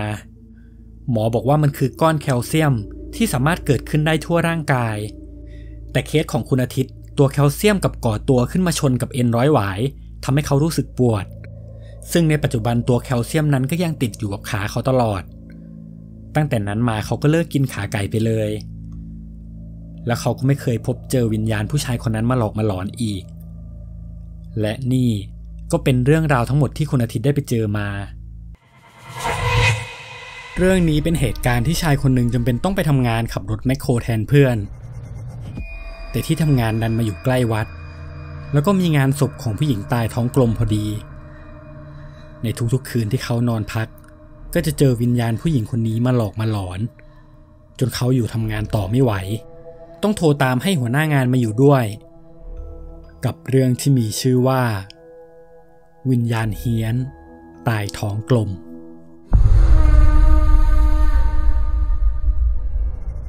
เรื่องนี้เป็นเรื่องราวของคุณยุทธเขามีเพื่อนที่รู้จักคนหนึ่งทำอาชีพขับรถแมคโครซึ่งคุณยุทธก็เคยทำอาชีพนี้มาก่อนทั้งสองคนค่อนข้างสนิทกันมากจนวันหนึ่งเพื่อนของคุณยุทธบอกว่าแม่เขาป่วยกระทันหันเขาต้องรีบกลับไปดูแม่ที่โรงพยาบาลเลยขอให้คุณยุทธช่วยไปขับรถแมคโครแทนให้หน่อยเพราะยังมีงานค้างอยู่คุณยุทธก็ตอบตกลงไปเพราะเขาก็ยังว่างอยู่พอดีเพื่อนคุณยุทธเลยให้เบอร์เขากับเฒ่าแก่ไปไม่นานเฒ่าแก่ก็โทรมาแล้วก็บอกว่าให้เขาเตรียมเสื้อผ้ากับของใช้ส่วนตัวไว้ให้พร้อมพรุ่งนี้เฒ่าแก่จะขับรถมารับพอถึงเวลาเฒ่าแก่ก็เข้ามารับคุณยุทธที่บ้านก่อนจะพานั่งรถไปที่ต่างอำเภอทางเฒ่าแก่และคุณยุทธก็คุยเล่นกันในรถจนเวลาผ่านไปสักพักใหญ่สถานที่รอบๆจากที่ดูเจริญก็เริ่มเข้าไปในหมู่บ้านเล็กพอผ่านหมู่บ้านไปก็เริ่มเข้าไปลึกมากขึ้นเรื่อยๆตอนนี้รอบๆเส้นทางไม่มีบ้านคนแล้วมีเพียงป่าและทุ่งนาเต็มไปหมดเข้าไปได้สักพักใหญ่ก็ถึงกับสถานที่ที่ต้องทำงานลักษณะที่ทำงานจะเป็นทุ่งนาโล่งๆรอบๆจะมีทุ่งนาแล้วก็มีป่าอยู่ใกล้ๆถัดไปไม่ไกลก็จะเจอกับวัดหนึ่งอยู่ติดกับจุดที่เขาต้องไปขุดลักษณะงานที่เขาทำก็คือขุดร่องน้ำรอบทุ่งนาซึ่งทุ่งนาที่เห็นน่าจะประมาณ10 ไร่ตอนนี้ก็ขุดได้ประมาณ 50% เหลืออีกไม่เยอะที่คุณยุทธต้องทำต่อที่กลางทุ่งนาจะมีรถแมคโครคันหนึ่งจอดอยู่เฒ่าแก่มาส่งแล้วก็บอกคุณยุทธว่านอนในแมคโครเลยแล้วกันนะเพราะแถวนี้ไม่มีที่ให้พักถ้าจะเข้าห้องน้ำหรือทำธุระส่วนตัวอะไรก็เดินเข้าไปข้างในวัดได้เลยแกขอหลวงพ่อไว้ให้แล้วถ้าแกก็ยื่นเงินมาให้เขา 1,800 บาท บอกว่านี่เป็นค่าจ้างให้เอาไปก่อนเลยคุณยุทธรีบยกมือไหว้ขอบคุณก่อนที่เฒ่าแก่จะขับรถออกไปด้านในห้องรถแมคโครก็จะมีห้องแคบๆสี่เหลี่ยมมีเบาะที่พอพับปรับให้เอนนอนได้แต่ก็ไม่ได้สบายอะไรมากตอนนั้นที่เขาขับไปถึงก็ช่วง6 โมงเย็นกว่าจะได้เริ่มงานอีกทีก็พรุ่งนี้เช้าเขาเลยจัดกระเป๋าเสื้อผ้าข้างในรถเพื่อจัดที่สำหรับเข้านอนพอเสร็จเรียบร้อยเขาก็นั่งพักอยู่ในรถหาแบตมาพ่วงต่อพัดลมเวลานอนจะได้ไม่ร้อนมากเวลาผ่านไปไม่นานเขาก็เริ่มรู้สึกหิวแล้วก็ลืมไปว่าไม่ได้พกอะไรติดตัวมาเลยแล้วแถวนี้ก็ไม่มีร้านค้าเลยตัดสินใจเดินเข้าไปในวัดลักษณะวัดจะเป็นวัดเก่าๆเหมือนวัดแถวบ้านนอกทั่วไปแต่จะไม่มีรั้วสามารถเดินเข้ามาในวัดได้เลยพอเดินไปถึงก็เจอกับหลวงพี่ท่านหนึ่งเลยบอกกับหลวงพี่ไปว่าเขาหิวมากเพิ่งมาขับรถใหม่ไม่รู้ว่าร้านค้าอยู่ไหนหลวงพี่พอจะมีอะไรให้กินหรือเปล่าหลวงพี่ก็บอกว่าแกมีมาม่าอยู่ในกุฏิให้เข้าไปเอาได้เลยเป็นมาม่าที่ญาติโยมเอามาถวายระหว่างที่หลวงพี่พาเดินไปด้วยแกก็ชวนคุยไปด้วยถามว่าคนเก่าไปไหนแล้วมาอยู่กี่วันคุณยุทธก็บอกไปว่าคนเก่าแม่เขาป่วยเลยมาอยู่แทนสัก 2-3 วันเพราะงานใกล้จะเสร็จแล้วหลวงพี่ก็เลยบอกว่าขอให้โชคดีถ้ามีอะไรก็มาหาแกได้ตลอดห้องน้ำก็มาเข้าได้พอคุณยุทธได้มาม่าเขาก็นั่งต้มอยู่ข้างๆรถแมคโครซึ่งข้างๆจะมีเตาแก๊สพกพาอันเล็กที่เฒ่าแก่ตั้งไว้ให้พอกินเสร็จคุณยุทธก็เข้าไปนอนข้างบนรถเขานอนไปได้สักพักก็ต้องสะดุ้งตื่นตอนประมาณ5 ทุ่มเพราะเขารู้สึกปวดฉี่มากๆตอนแรกตั้งใจว่าไปฉี่ที่วัดแต่คิดว่าน่าจะอั้นไม่ไหวเลยฉี่ข้างๆทุ่งนาก่อนจะกลับขึ้นไปนอนเหมือนเดิมแล้วเหตุการณ์วันนั้นก็ผ่านไปตามปกติพอเช้าวันรุ่งขึ้นเขาก็รีบทำการขุดจนเวลาผ่านไปสักพักใหญ่คุณยุทธคิดว่าจะทำให้เสร็จภายในทีเดียววันนี้เลยเพราะงานก็เหลืออีกไม่เยอะจะได้มีเวลาพักเพิ่มขึ้นด้วยวันนั้นเขาทำงานตั้งแต่เช้าไปจนถึงบ่าย 3แล้วจู่ๆรถแมคโครที่ใช้งานได้ปกติก็ดันมาเสียอยู่ดีๆเครื่องก็ดับเขารีบลงไปเช็คปรากฏว่าน้ำมันก็ปกติความร้อนก็ไม่มีขึ้นแจ้งเตือนเลยเปิดดูข้างหลังตัวเครื่องเพื่อเช็คให้ละเอียดเขาเห็นว่าสายสำหรับส่งน้ำมันไปเกิดอาการตันซึ่งต้องเปลี่ยนอะไหล่เขาถึงจะใช้งานต่อได้คุณยุทธเลยตัดสินใจโทรหาเฒ่าแก่แต่พอเฒ่าแก่รับสายแกก็บอกว่าคงน่าจะทำอะไรไม่ได้เพราะตอนนี้แกก็อยู่ต่างจังหวัดให้เขาเฝ้ารถไปก่อนแล้วพรุ่งนี้แกจะรีบเอาอะไหล่มาเปลี่ยนให้ได้ยินแบบนั้นคุณยุทธเลยต้องหยุดทำงานด้วยความที่อากาศค่อนข้างร้อนคุณยุทธเลยเดินเข้าไปที่วัดแล้วก็ไปนอนเล่นที่ศาลาวัดนอนไปได้สักพักก็ได้ยินพระลูกวัดคุยกันบอกว่าเดี๋ยวเย็นนี้จะมีศพมาตั้งแล้วก็จะมีญาติๆมาร่วมทำพิธีคุณยุทธรีบลุกออกมาจากศาลาเพราะกลัวว่าจะเกะกะเขาเดินไปหาลุงคนหนึ่งในวัดคิดว่าแกคงจะเป็นมัคคทายกก่อนจะถามลุงว่าแถวนี้มีร้านค้าหรือเปล่าเพราะเขาไม่เคยมาไม่รู้ว่ามีร้านค้าอยู่ตรงไหนบ้างลุงก็บอกว่ามีร้านค้าถัดจากตรงนี้ไปอีก1 กิโลจะเดินไปก็ได้หรือจะปั่นจักรยานไปก็ได้ก่อนที่แกจะชี้ไปที่ข้างๆเห็นจักรยานคันเล็กๆคันนึงตั้งอยู่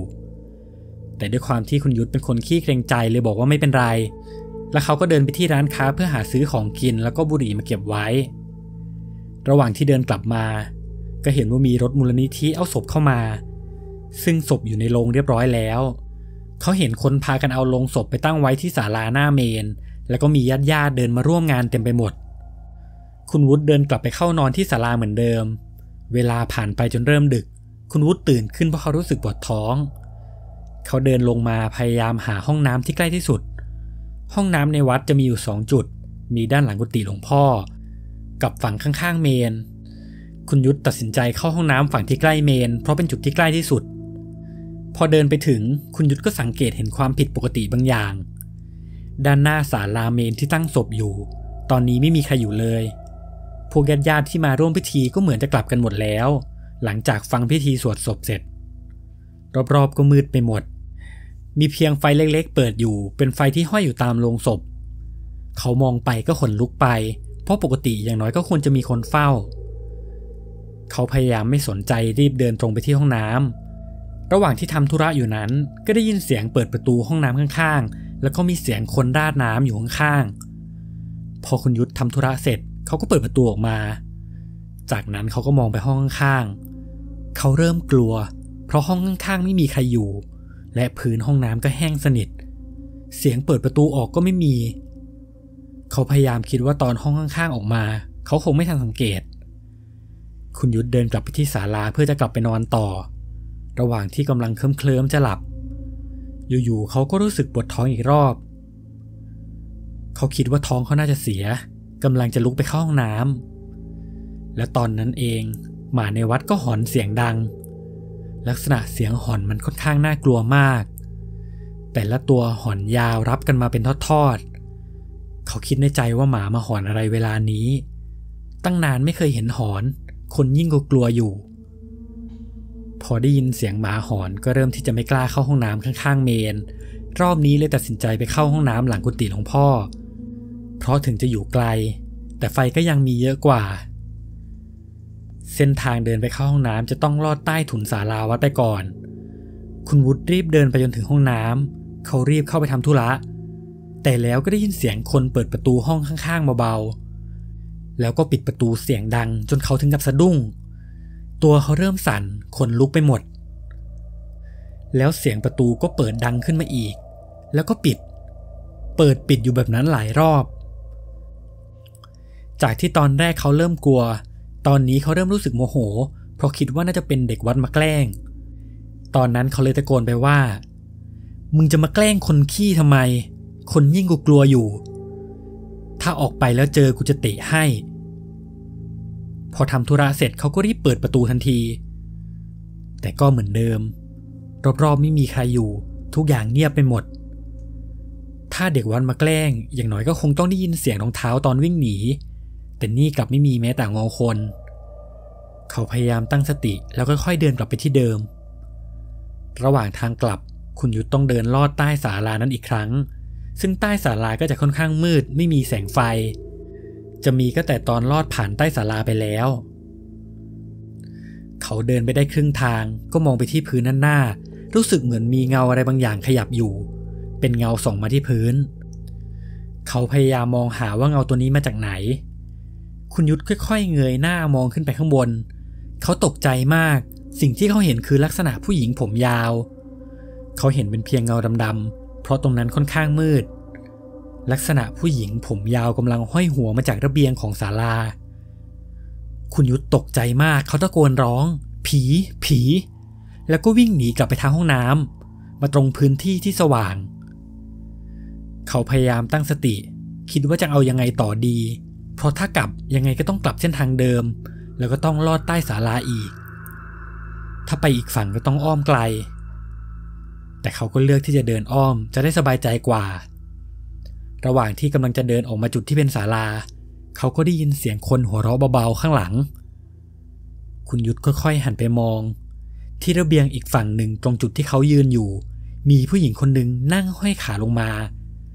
ที่ท้องเธอบวมใหญ่เหมือนคนกำลังตั้งท้อง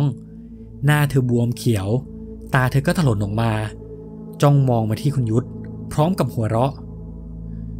คุณยุทธตกใจมากเขาถึงกับช็อกสลบไปที่พื้นจนเวลาผ่านไปถึงประมาณ 5:00 เขารู้สึกว่ามีคนมาสะกิดแขนทำให้เขาได้สติแต่ตอนนั้นเขายังคงกลัวอยู่เขาพูดคำเดิมซ้ำๆผีก่อนที่เขาจะค่อยๆตั้งสติคนที่อยู่รอบๆเขาตอนนี้ก็คือหลวงพี่และเด็กวัด1 คนทั้งสองถามคุณยุทธว่าเป็นอะไรทำไมถึงมานอนตรงนี้เขาก็พูดออกมาคำเดียวว่าผีหลวงพี่พอหลวงพี่ได้ยินแบบนั้นแกก็พูดว่าผีที่อยู่ในโรงใช่ไหมตอนนั้นคุณยุทธก็งงหลวงพี่เลยเดินจูงมือคุณยุทธไปที่หน้าเมนให้ไปดูที่รูปหน้าศพพอคุณยุทธมองไปที่รูปเขาเกือบจะช็อกอีกครั้งเพราะเป็นผู้หญิงที่มาหลอกเขาเมื่อคืนจริงๆถึงเมื่อคืนเธอจะหน้าบวมแต่ก็เป็นคนเดียวกันคุณยุทธพูดเสียงสั่นบอกว่าคนนี้แหละหลวงพี่ที่มาหลอกผมคนนี้เลยหลวงพี่ก็บอกให้เขาใจเย็นๆแล้วก็บอกให้เด็กวัดไปเอาน้ำมาให้ดื่มพอเริ่มสงบสติอารมณ์ได้เขาก็เล่าเหตุการณ์ที่เกิดขึ้นให้ฟังแล้วก็ถามว่าเธอตายยังไงหลวงพี่ก็เล่าบอกว่าเธอเกิดอุบัติเหตุรถคว่ำตอนกู้ภัยไปเอาศพเธอมาผู้หญิงคนนี้ท้องแล้วก็หน้าเธอก็เละตาเธอก็ถลนออกมา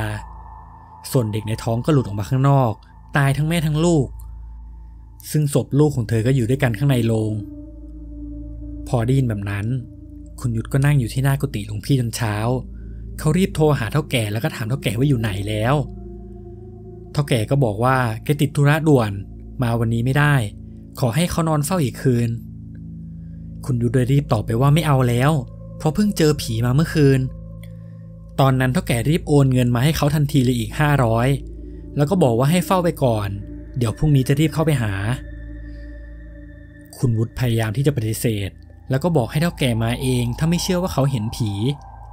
แต่เฒ่าแก่ก็ยังยืนยันว่าเขามาไม่ได้จริงๆเขาติดธุระด่วน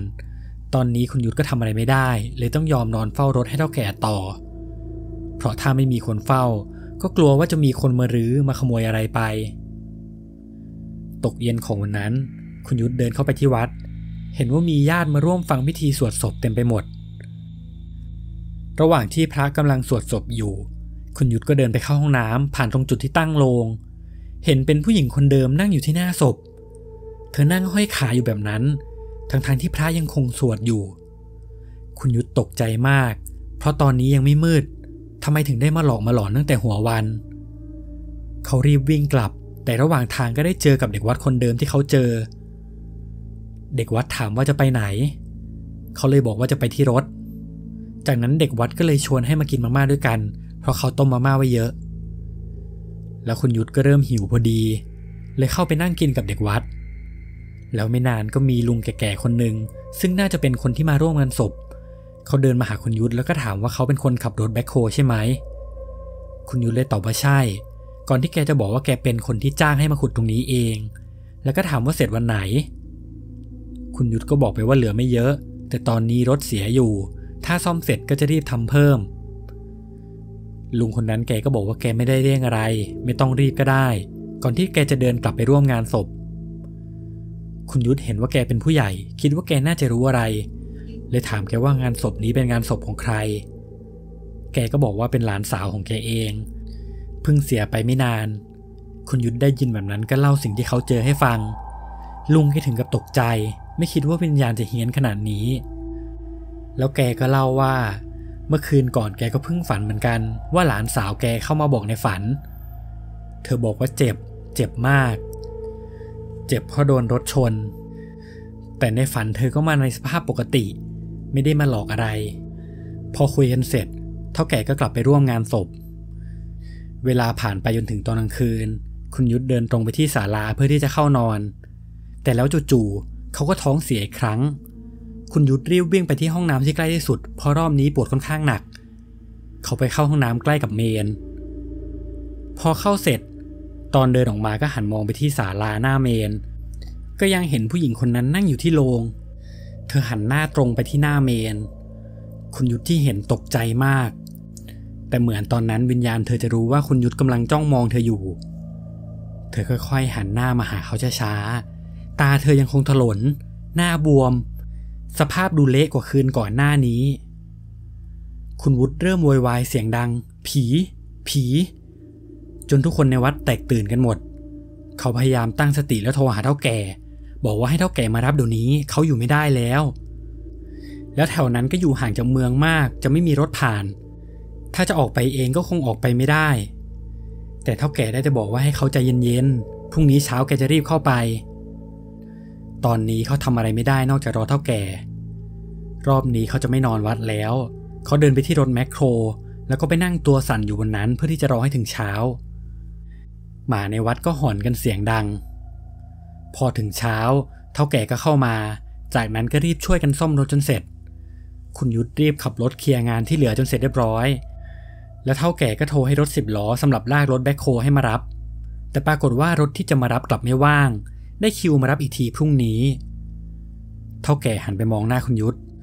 แต่คุณยุทธก็รีบพูดดักมาทันทีเลยว่าคืนนี้ยังไงเขาก็จะไม่นอนถ้าเฒ่าแก่อยากมาเฝ้าก็ให้เฝ้าเองเลยพอเฒ่าแก่ได้ยินแบบนั้นแกก็เลยพูดว่า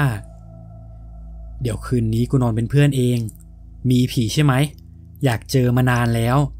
เดี๋ยวนอนในรถปิกอัพด้วยกันนี่แหละพอตกดึก คืนนั้นเฒ่าแก่ก็ไปซื้อเหล้าแล้วก็มาชวนคุณยุทธนั่งกินกันที่ท้ายรถกระบะพอกินเสร็จไปได้สักพักเฒ่าแก่ก็เริ่มเมาแกเริ่มพูดโม้ว่าสมัยที่เป็นหนุ่มๆพวกผีอะไรเนี่ยกูไม่กลัวหรอกกูเดินผ่านป่าช้าเกือบทุกวัน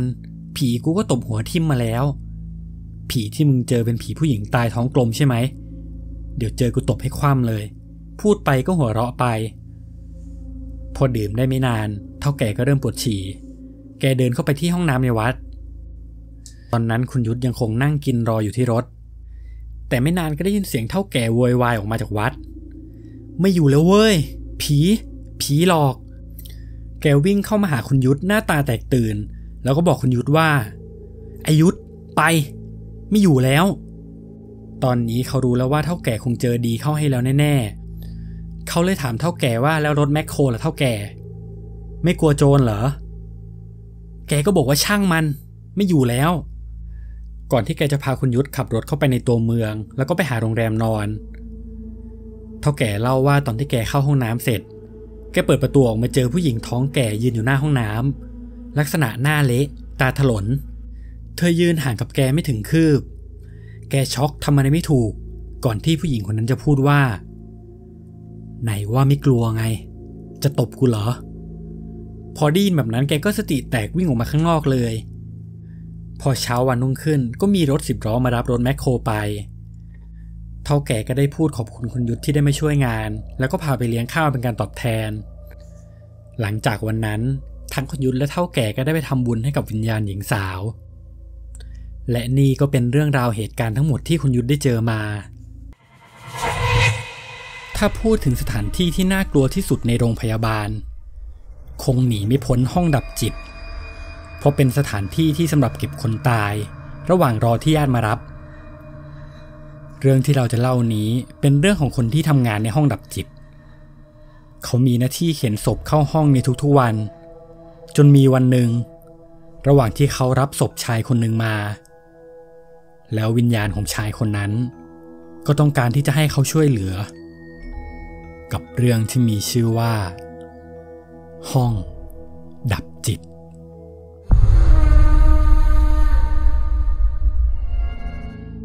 เรื่องนี้เป็นเรื่องราวของคุณต้นเขามีอาชีพทำงานอยู่ในห้องดับจิตซึ่งเขาทำอาชีพนี้มามากกว่า4 ปีแล้วในระหว่างที่ทำงานก็เคยเจอเรื่องแปลกๆมาบ้างแต่ครั้งนี้เขารู้สึกว่าหนักที่สุดเท่าที่เขาเคยเจอมาเหตุการณ์ได้เกิดขึ้นเมื่อ3 เดือนก่อนในแผนกที่เขาทำงานอยู่จะทำงานเป็น3 กะมีกะเช้ากะบ่ายและกะดึกในช่วงนั้นเขาจะอยู่กะดึกซึ่งมีคนประจำอยู่2 คนแล้วก็มีความแปลกอยู่อย่างหนึ่งคือปกติแล้วในช่วงกลางดึกราวๆ5 ทุ่มขึ้นไปจะต้องมีสายโทรศัพท์เข้าจากตึกฉุกเฉินเพื่อโทรให้เขาไปรับศพราวๆ5 ถึง 6 ศพต่อคืนแต่คืนนี้ตั้งแต่เข้าเวรมาจนถึงตอนนี้ตี 1แล้วก็ยังไม่มีสายโทรเข้าสักสายเวลาผ่านไปจนตี 1กว่าก็มีสายโทรเข้ามาเป็นสายจากห้องฉุกเฉินบอกว่ามีคนไข้ต้องย้ายไปห้องนิรมัยเป็นศพเด็กวัยรุ่นที่เกิดอุบัติเหตุเสียชีวิตซึ่งห้องนิรมัยก็คือห้องดับจิตที่แพทย์พยาบาลเขาใช้เรียกกันเขาได้บอกให้เพื่อนของเขาเป็นคนเดินไปเข็นศพส่วนเขาจะนั่งรอเฝ้าห้องอยู่ที่นี่เผื่อมีคนติดต่อมาตึกในโรงพยาบาลนี้จะมี3 ตึกเชื่อมติดกันตึกแรกเป็นตึกอายุรกรรมตึกที่2เป็นตึกฉุกเฉินสุดท้ายเป็นห้องดับจิตซึ่งอยู่หลังสุดและเก่าที่สุดในบรรดาตึกทั้งหมดด้านหน้าตึกจะมีคูน้ำยาวๆระหว่างที่คุณต้นกำลังนั่งรอเพื่อนไปได้สักพักก็ได้ยินเสียงเหมือนคนดีดนิ้วอยู่ที่ด้านนอกประตูกระจกที่เป็นบานเลื่อนเขาได้ยินเสียงดีดนิ้วอยู่สักพักเพื่อนเขาก็เข็นศพเข้ามาในห้องตอนนั้นเขาและเพื่อนได้เปิดผ้าคลุมศพออกลักษณะศพเป็นศพวัยรุ่นผู้ชายสวมเสื้อสีขาวกางเกงยีนสีขาวที่เสื้อของเขาจะมีคราบเลือดเลอะเต็มไปหมดหัวกะโหลกด้านหนึ่งถูกเปิดออกจนเห็นข้างในสภาพค่อนข้างเละมากๆส่วนกะโหลกอีกข้างยังพอเห็นเป็นรูปร่างหน้าตาซึ่งยังพอมองออกว่าเป็นใครเขาคิดว่าน่าจะเป็นศพวัยรุ่นที่ชอบขับรถแข่งกันในช่วงกลางดึกพอทุกๆวันของวันศุกร์และวันเสาร์ด้านหน้าโรงพยาบาลจะมีเด็กชอบมารวมตัวกันแล้วก็แข่งรถเสียงดังกันทุกครั้ง และในทุกๆครั้งก็จะมีอุบัติเหตุเกิดขึ้นไม่มีคนเจ็บก็จะมีคนตายหลังจากนั้นคุณต้นก็เข็นศพเข้าไปด้านในภายในห้องดับจิตจะมีม่านสีขาวแบ่งเป็น3โซนแต่ละโซนจะมีเตียงตั้งอยู่ประมาณ20เตียงระหว่างที่เขาเดินเข็นศพอยู่นั้นก็รู้สึกเหมือนมีคนเดินตามลักษณะเป็นเสียงรองเท้าแตะเดินตามอยู่ด้านหลังซึ่งภายในห้องนี้จะเย็นมากๆเขาจะต้องใส่เสื้อโค้ทกันหนาวตลอดเวลาและไฟในห้องก็จะเปิดแค่ดวงเว้นดวงเพราะตอนกลางคืนทางโรงพยาบาลจะพยายามเปิดไฟให้น้อยที่สุดเขาเข็นศพไปด้านในสุดเนื่องจากวันนี้เป็นวันเสาร์และเป็นช่วงกลางดึกจะไม่มีหมอชันสูตรศพเข้ามากว่าจะเข้ามาดูได้อีกทีก็เป็นช่วงเช้าระหว่างนี้ก็ได้แต่รอให้ญาติของศพติดต่อเข้ามาแล้วให้ญาติมารับศพอีกทีในวันจันทร์พอเขาเอาศพไปเก็บเสร็จเขาก็กลับมานั่งที่เคาน์เตอร์ตรงจุดเดิมเวลาผ่านไปจนถึงประมาณตี 2กว่าเพื่อนของเขาเริ่มหิวข้าวเลยบอกว่าเดี๋ยวจะออกไปซื้อผัดไทยข้างนอกจะฝากซื้อด้วยไหมตอนนั้นคุณต้นก็ยื่นเงินไปให้เพื่อนพอเพื่อนเขาออกไปได้ไม่นานก็มีเสียงโทรศัพท์ดังขึ้นอีกรอบคุณต้นเขารีบรับสายทันทีพอเขาพูดว่าฮัลโหลปลายสายก็เงียบจากนั้นก็เริ่มมีเสียงเบิ้ลรถมอเตอร์ไซค์ดังขึ้นพร้อมกับเสียงท่อที่ค่อนข้างดังแสบหูคล้ายกับเสียงท่อที่พวกเด็กแว้นชอบใส่กันตอนแรกเขาคิดว่าเพื่อนเขาน่าจะเป็นคนโทรมาหาแล้วแถวนั้นก็มีเด็กแข่งรถพอดีเลยเสียงดังแต่เขาฟังอยู่สักพักก็มีแค่เสียงเบิ้ลรถเสียงท่อเขาเลยวางสายไปเวลาผ่านไปได้ไม่ถึง5นาทีก็มีเสียงโทรเข้ามาอีกรอบนี้เป็นเสียงเดิมมีเสียงเบิ้ลรถเสียงท่อรถเสียงดังอยู่อย่างนั้นจนคุณต้นเริ่มโมโหเขาพูดไปว่านี่คุณว่างมากใช่ไหมถ้าว่างมากก็โทรไปเล่นที่อื่นแล้วก็รีบวางสายไปแล้วไม่นานก็มีสายโทรเข้ามาอีกรอบคุณต้นรีบรับสายทันทีเขากำลังจะด่าแต่ปลายสายรอบนี้กลับเป็นหัวหน้าของเขาบอกเขาว่าให้มารับศพหน่อยมีศพหญิงชราเสียชีวิตต้องย้ายจากตึกอายุรกรรมไปห้องดับจิตคุณต้นเลยบอกว่าเพื่อนเขาออกไปซื้อของข้างนอกเดี๋ยวรอให้เพื่อนของเขากลับมาก่อนไม่นานเพื่อนของเขาก็กลับมาพร้อมกับผัดไทย2ถุงเขาเลยถามเพื่อนไปว่าเมื่อกี้ได้โทรหาเขาไหมแต่เพื่อนเขาก็ตอบว่าไม่ได้โทรจากนั้นคุณต้นก็ถามต่อว่าด้านนอกมีเด็กแข่งรถกันไหมเพื่อนเขาได้แต่มองหน้าทำสีหน้างงกับสิ่งที่เขาถามแล้วก็ตอบไปว่าไม่มีนะเหมือนจะเพิ่งเกิดอุบัติเหตุเด็กรถล้มซึ่งตอนนี้ด้านนอกก็ค่อนข้างเงียบคุณต้นคิดในใจเขาคงเจอดีเข้าให้แล้วอุบัติเหตุที่เพื่อนเขาพูดถึงน่าจะเป็นเด็กคนที่เขาเข็นเข้ามาในห้องดับจิตแน่ๆเขาเลยให้เพื่อนไปเข็นศพอีกศพเข้ามาข้างในตึกนิรมัยจะมีอยู่3ห้องหลักๆห้องแรกจะเป็นห้องดับจิตห้องที่2จะเป็นห้องสำหรับมูลนิธิให้คนมาลงทะเบียนเพื่อซื้อโลงศพให้คนตายส่วนห้องที่3จะเป็นห้องสำหรับเก็บโลงซึ่งจะมีโลงมากมายตั้งอยู่3ชั้นใหญ่ๆคุณต้นเห็นว่าเพื่อนเขาไปได้สักพักยังไม่กลับมาสักทีเขาเลยจะออกไปเดินเล่นเพื่อยืดเส้นยืดสายสักหน่อยระหว่างที่เขาเดินผ่านห้องดับจิตผ่านไปห้องมูลนิธิจนถึงห้องสำหรับเก็บโลงศพสายตาของเขาก็มองไปเห็นบางอย่างอยู่ด้านบนโลงศพลักษณะเป็นคนสวมกางเกงยีนเสื้อสีขาวนั่งห้อยขาอยู่ด้านบนรูปเทพพนมแต่เขาเห็นแค่ครึ่งตัวเพราะในห้องนั้นค่อนข้างมืดแล้วไม่นานเพื่อนเขาก็เข็นศพเข้ามาทั้ง2คนก็พากันช่วยเข็นศพไปห้องดับจิตจากนั้นคืนนั้นก็ผ่านไปจนผ่านมาคืนที่2ในคืนนี้คุณต้นต้องเข้ากะอยู่คนเดียวเพราะเพื่อนอีกคนมีธุระด่วนระหว่างที่เขาเฝ้ากะอยู่ก็มีสายโทรเข้าให้ไปรับศพวัยรุ่นผู้หญิงที่เกิดอุบัติเหตุเสียชีวิตเขาได้เดินเข้าไปรับศพระหว่างที่เขากำลังเข็นศพไปไว้ในห้องดับจิตอยู่ๆก็มีลมพัดมาที่หูของเขาลักษณะคล้ายกับมีคนเป่าลมใส่เขาถึงกับขนลุกไปทั้งตัว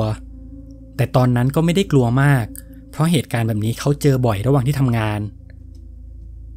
เวลาผ่านไปไม่นานก็มีเสียงโทรศัพท์ดังขึ้นรอบนี้เป็นตำรวจโทรมาตำรวจบอกว่าอยากให้คุณต้นบอกรูปพรรณสันฐานของชายที่เกิดอุบัติเหตุคนเมื่อวานเพราะตอนนี้ยังไม่มีญาติคนไหนติดต่อมารับตัวไปคุณต้นเลยเดินเข้าไปเปิดศพของชายคนนั้นอีกรอบพร้อมกับบอกลักษณะที่เป็นจุดเด่นให้ตำรวจจะได้ติดต่อหาญาติเขาอีกที หลังจากที่ตำรวจวางสายก็มีอีกสายโทรเข้ามาพอรับสายยังไม่ทันได้พูดอะไรก็มีเสียงเบิ้ลรถดังขึ้นเสียงค่อยๆดังขึ้นพร้อมกับเสียงท่อตอนนี้คุณต้นรู้แล้วว่าเขาต้องเจอดีเข้าให้แล้วแน่ๆเลยตัดสินใจวางสายไปแล้วพูดลอยๆไปว่าถ้าอยากให้เขาช่วยอะไรก็ให้มาเข้าฝันอย่ามาทำให้กลัวแบบนี้ตอนนั้นคุณต้นคิดในใจว่าวิญญาณน่าจะต้องการให้คุณต้นช่วยอะไรสักอย่างถึงมาให้เขาเจอถึง2 วันพอหลังจากคืนนั้นคุณต้นได้กลับบ้านเข้าไปนอนปรากฏว่าเขาฝันถึงชายคนนั้นจริงๆในฝันคุณต้นกำลังนั่งทำงานอยู่แล้วชายคนนั้นก็เปิดประตูออกมาจากห้องดับจิตในฝันคุณต้นจะเห็นเขาแค่ครึ่งตัวสวมกางเกงยีนและเสื้อสีขาวที่เลอะไปด้วยเลือดส่วนหน้าของเขาจะเห็นเป็นดำๆมองไม่ชัดชายคนนั้นเดินเข้ามาใกล้ๆคุณต้นและเขาก็ล้วงอะไรบางอย่างในกระเป๋ากางเกงที่ช่องสำหรับเก็บเหรียญเห็นเป็นกระดาษสีขาวใบเล็กๆใบหนึ่งชายคนนั้นยื่นกระดาษมาให้คุณต้นก่อนที่คุณต้นจะสะดุ้งตื่นขึ้นมาพอวันถัดไปคุณต้นก็ไปเข้าเวรตามปกติเขาเดินตรงไปที่ศพของชายคนนั้นแล้วล้วงไปที่ช่องเก็บเหรียญเหมือนที่เขาเห็นในฝันปรากฏว่าเจอกระดาษสีขาวจริงๆลักษณะเป็นกระดาษเก่าๆที่มีคราบเลอะด้านในเขียนเบอร์โทรศัพท์ใครคนหนึ่งอยู่ตัวอักษรจางๆแต่ก็ยังพอเห็นชัดคุณต้นเลยตัดสินใจโทรไปที่เบอร์นั้นแล้วก็มีผู้หญิงรับสายเขาบอกกับเธอไปว่ามีคนประสบอุบัติเหตุเสียชีวิตแล้วในตัวของผู้ตายก็มีเบอร์นี้อยู่เลยถามว่าพอรู้จักกับผู้ตายบ้างไหมผู้หญิงคนนั้นถามกลับมาเลยว่าเขาเป็นผู้หญิงหรือผู้ชายคุณต้นเลยบอกว่าเป็นผู้ชายพร้อมกับบอกลักษณะรูปร่างหน้าตาของเขาให้เธอฟังผู้หญิงคนนั้นเลยบอกว่าเดี๋ยวพรุ่งนี้เช้าจะรีบเข้าไปดูเพราะในคืนนั้นก็ดึกมากแล้วพอเช้าวันรุ่งขึ้นผู้หญิงคนนี้ก็มาถึงที่โรงพยาบาลคุณต้นได้เห็นศพแล้วก็มาเปิดหน้าให้ดูพอเธอเห็นเธอถึงกับซุดลงไปที่พื้นเธอร้องไห้ออกมาไม่หยุดแล้วบอกว่าผู้ชายคนนี้เป็นแฟนของเธอเองเขาไม่ได้กลับบ้านมา3 วันแล้วก่อนหน้านี้เขาได้ไปแข่งรถกับเพื่อนซึ่งปกติเธอจะเป็นคนนั่งไปด้วยแต่วันนั้นเมนเธอมาเขาเลยบอกว่าเดี๋ยวเขาจะออกไปคนเดียวซึ่งตอนนั้นเธอก็รู้สึกเหมือนเป็นลางอะไรไม่ดีสักอย่างเพราะแฟนเธอดูค่อนข้างอยากไปมากๆทั้งที่เธอก็อาการไม่ดีแต่ตอนนั้นเธอก็ไม่ได้ห้ามอะไรแล้วแฟนเธอก็ไม่ได้กลับมาตั้งแต่คืนนั้นคุณต้นเลยถามต่อไปว่าเธอเคยเจอเหตุการณ์อะไรแปลกๆบ้างไหมเธอเลยเล่าให้ฟังว่าในคืนวันเสาร์ที่แฟนเธอขับรถออกไปประมาณ 1:30 น.แฟนเธอยังโทรมาหาแล้วก็บอกว่าคืนนี้ไม่ต้องล็อกประตูนะกำลังจะขับรถกลับบ้าน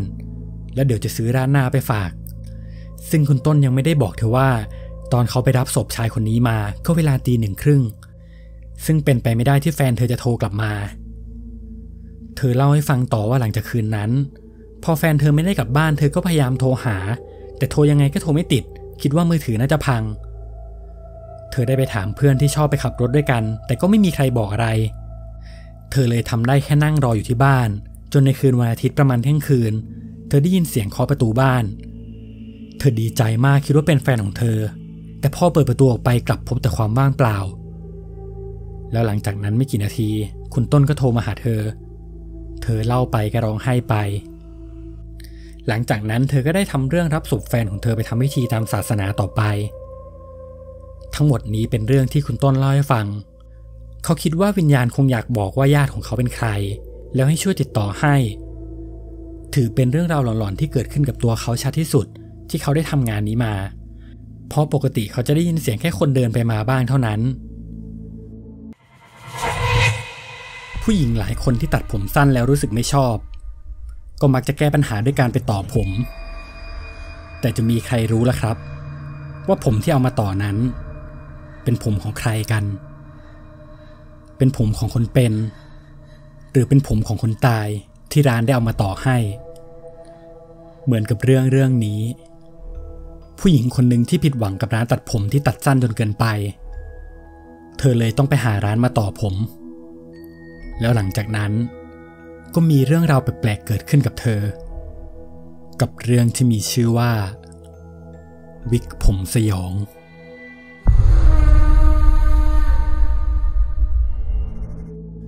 เรื่องนี้เป็นเรื่องราวของคุณนัทในช่วงที่เธอยังเรียนอยู่มหาลัยคุณนัทมีเพื่อนผู้หญิงคนหนึ่งที่สนิทมาก ชื่อออยซึ่งทั้งสองคนเรียนอยู่ห้องเดียวกันคุณนัทกับออยมักจะไปไหนมาไหนด้วยกันตลอดออยจะเป็นผู้หญิงที่หน้าตาสวยมากๆทั้งหุ่นดีผิวขาวแล้วผมก็ยาวสวยไปถึงกลางหลังระหว่างเรียนออยก็มักจะรับงานเสริมเป็นพวกพิตตี้หรืองานเดินแบบเพื่อหารายได้ระหว่างเรียนจนมีอยู่วันหนึ่งงานที่ออยได้รับจะเป็นงานเดินแบบ2ที่แรกเขาให้ออยทำผมตรงส่วนอีกที่ให้ออยดัดผมลอนหยิกพอหลังจากเสร็จงานทั้ง2งานเธอก็รู้สึกว่าผมของเธอที่ทำหยิกมามันค่อนข้างเสียมากๆเธอลองไปอบไอ้น้ำมาแล้วก็ไม่หายเลยให้คุณนัทไปปรึกษาร้านตัดผมดูว่าจะทำยังไงได้บ้างพอไปถึงร้านช่างก็บอกว่าผมเสียมากเกินไปยังไงก็ต้องตัดส่วนที่เสียออกแล้วช่างก็แนะนำให้ซอยเอาเฉพาะส่วนที่เสียออกบางๆออยก็เลยตอบตกลงไปเพราะคงมีแค่วิธีนี้วิธีเดียวที่แก้ได้ระหว่างที่ช่างตัดผมไปตัดผมมาจากที่คุยกันไว้ว่าจะซอยแค่จุดที่เสียออกปรากฏว่าช่างตัดผมที่ยาวเกือบกลางหลังของออยเหลือเพียงแค่ประบ่าเท่านั้นออยค่อนข้างรู้สึกแย่มากๆเธอรู้สึกไม่มั่นใจเพราะเธอไม่เคยไว้ผมสั้นเลยสักครั้งออยเลยคุยกับคุณนัทว่าจะทำยังไงดีพอรู้สึกว่ามันไม่สวยคุณนัทเลยเสนอไอเดียหนึ่งขึ้นมาเธอบอกว่าลองไปต่อผมดูไหมสมัยนี้คนต่อผมค่อนข้างเยอะลองหาร้านต่อผมดีๆสักร้านดูวันนั้นตรงกับเย็นวันอาทิตย์ทั้งคุณนัทและออยก็เดินหาร้านต่อผมจนไปเจอร้านหนึ่งอยู่ตรงข้ามเส้นรามคำแหงติดถนนใหญ่ทั้ง2คนตัดสินใจเดินเข้าไปในร้านซึ่งก็มีช่างต่อผมออกมาต้อนรับและสอบถามออยได้เดินไปคุยกับช่างต่อผมบอกว่าอยากต่อผมให้ยาวถึงกลางหลังเหมือนเดิมช่างก็บอกว่าทำได้แต่ต้องต่อ2ชั้นซึ่งที่ร้านคิดชั้นละ500ตอนนั้นออยก็มาปรึกษาคุณนัทว่าจะเอายังไงดีคุณนัทก็บอกว่าให้ต่อเลยดีกว่าปล่อยให้สั้นแบบนี้ออยเลยบอกกับช่างว่าถ้า2ชั้นกลัวมันจะบางไปเลยขอต่อเป็น4ชั้นผมจะได้ดูเนียนๆแต่มีข้อแม้ว่าเอาผมสีดำเท่านั้นจะได้เข้ากับสีผมของเธอช่างก็ตอบว่าได้ก่อนที่จะไปเดินหยิบกล่องสี่เหลี่ยมยาวๆกล่องหนึ่งขึ้นมาพอเปิดออกมาด้านในจะมีถุงสำหรับใส่ผมอยู่หลายถุงช่างดึงผมออกมาจากถุงเห็นเป็นผมสีน้ำตาลเข้มบ้างออกสีแดงเข้มบ้างซึ่งออยก็รีบบอกเลยว่าถ้าไม่ใช่สีดำเธอจะไม่เอานะช่างก็เลยรีบรื้อถุงออกมาข้างนอกจนไปเจอกับถุงใบหนึ่งเป็นถุงสีเขียวทึบพอเปิดถุงออกมาก็เห็นเป็นผมสีดำกำหนึ่งอยู่ด้านในช่างหันมาถามว่าสีนี้ได้ไหมออยมองไปสักพักแล้วก็ตอบว่าได้เพราะสีค่อนข้างใกล้เคียงกับสีผมของเธอแต่ช่างก็บอกว่าสีนี้น่าจะมีไม่ถึง4ชั้นจะลองต่อดูก่อนยังไงก็ดูเต็มแน่ๆจากนั้นก็เริ่มทำการต่อผมของออยระหว่างนั้นคุณนัทก็อบไอ้น้ำรออยู่ใกล้ๆคุณนัทก็คุยกับช่างไปเรื่อยเรื่องผมว่าปกติแล้วผมเอามาจากที่ไหนช่างก็บอกว่าเขาจะไปรับซื้อมาจากจีนหรือไม่ก็เวียดนามกิโลละประมาณ 10,000 บาทซึ่งการซื้อแต่ละรอบก็จะมีผมสีอ่อนสีเข้มปนกันไปคุยกันไปสักพักจนต่อผมเสร็จออยก็ได้มายืนคุยกับคุณนัทอยู่หน้าร้านว่าเป็นยังไงบ้างคุณนัทก็บอกว่ามันดูเนียนดีนะตอนนั้นช่างต่อมาให้3ชั้นเพราะผมมีไม่พอแต่ถ้าไม่ได้สังเกตก็ดูไม่ค่อยออกว่าเป็นต่อผม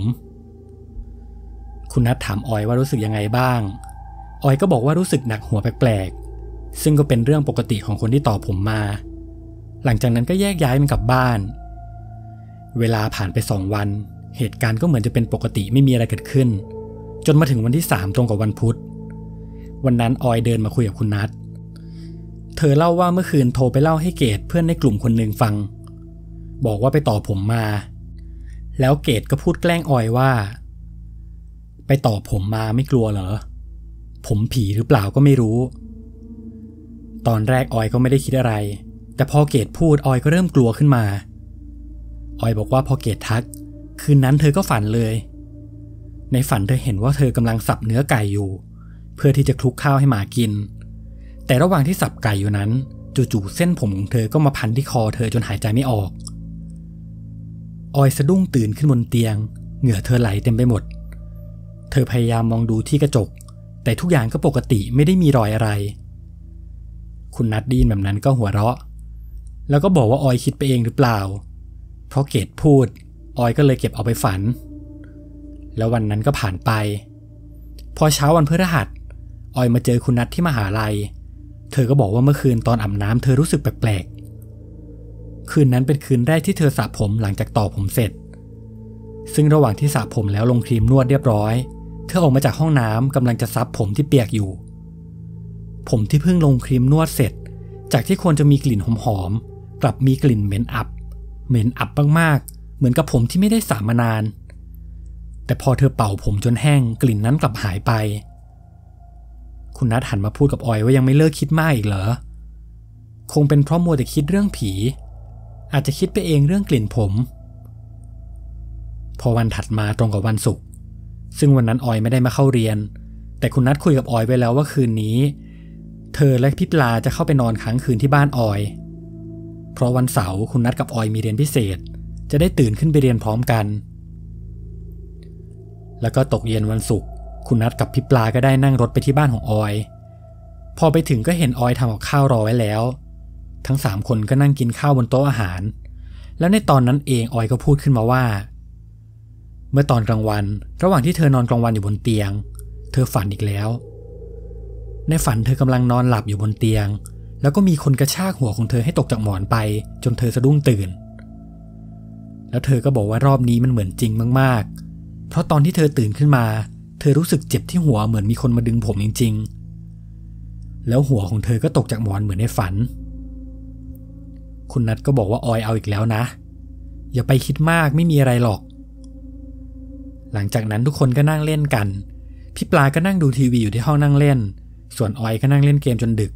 จนเวลาผ่านไปถึงเที่ยงคืนกว่าทุกคนเริ่มเข้านอนที่บ้านของออยจะมี4 ห้อง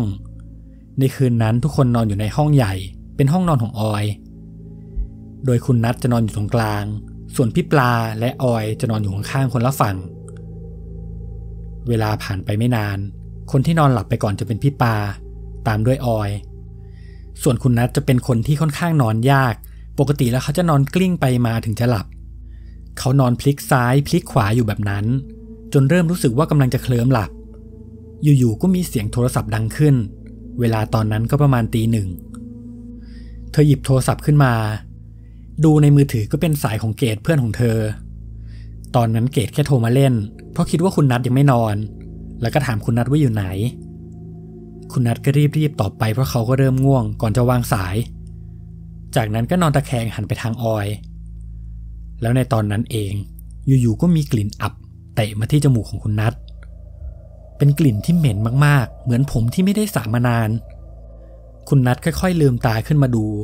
ก็เห็นเป็นเส้นผมของออยอยู่ข้างหน้าจมูกของเธอหันไปมองหน้าออยก็เห็นออยนอนหงายท้องอยู่ตามปกติแล้วในตอนนั้นเองเธอก็เห็นเป็นเงาผู้หญิงผมยาวๆเดินผ่านปลายเท้าของเธอไปคุณนัทตกใจมากเธอรีบลุกขึ้นมาดูแต่ก็เห็นแต่ความว่างเปล่าตอนนั้นเธอพยายามคิดว่าตาฝาดไปเองจากที่เมื่อกี้กำลังจะหลับเธอหันไปมองบนเตียงเห็นว่าพื้นที่ค่อนข้างแคบถ้าเธอนอนตรงนี้ต่อคงพลิกไปพลิกมาแล้วนอนไม่หลับเลยตัดสินใจลุกไปเปิดประตูแล้วไปนอนห้องเล็กที่อยู่ข้างๆแทนระหว่างที่นอนไปได้สักพักใหญ่อยู่ๆคุณนัทก็ได้ยินเสียงประตูห้องเปิดออกทำให้คุณนัทตื่นขึ้นมาแต่ตอนนั้นรอบๆมืดไปหมดก่อนที่จะมีเสียงคนค่อยๆเดินตรงมาที่เตียงแล้วเหมือนมีคนมานั่งที่เตียงของคุณนัทเธอตัดสินใจเปิดไฟหัวเตียงขึ้นเพื่อดู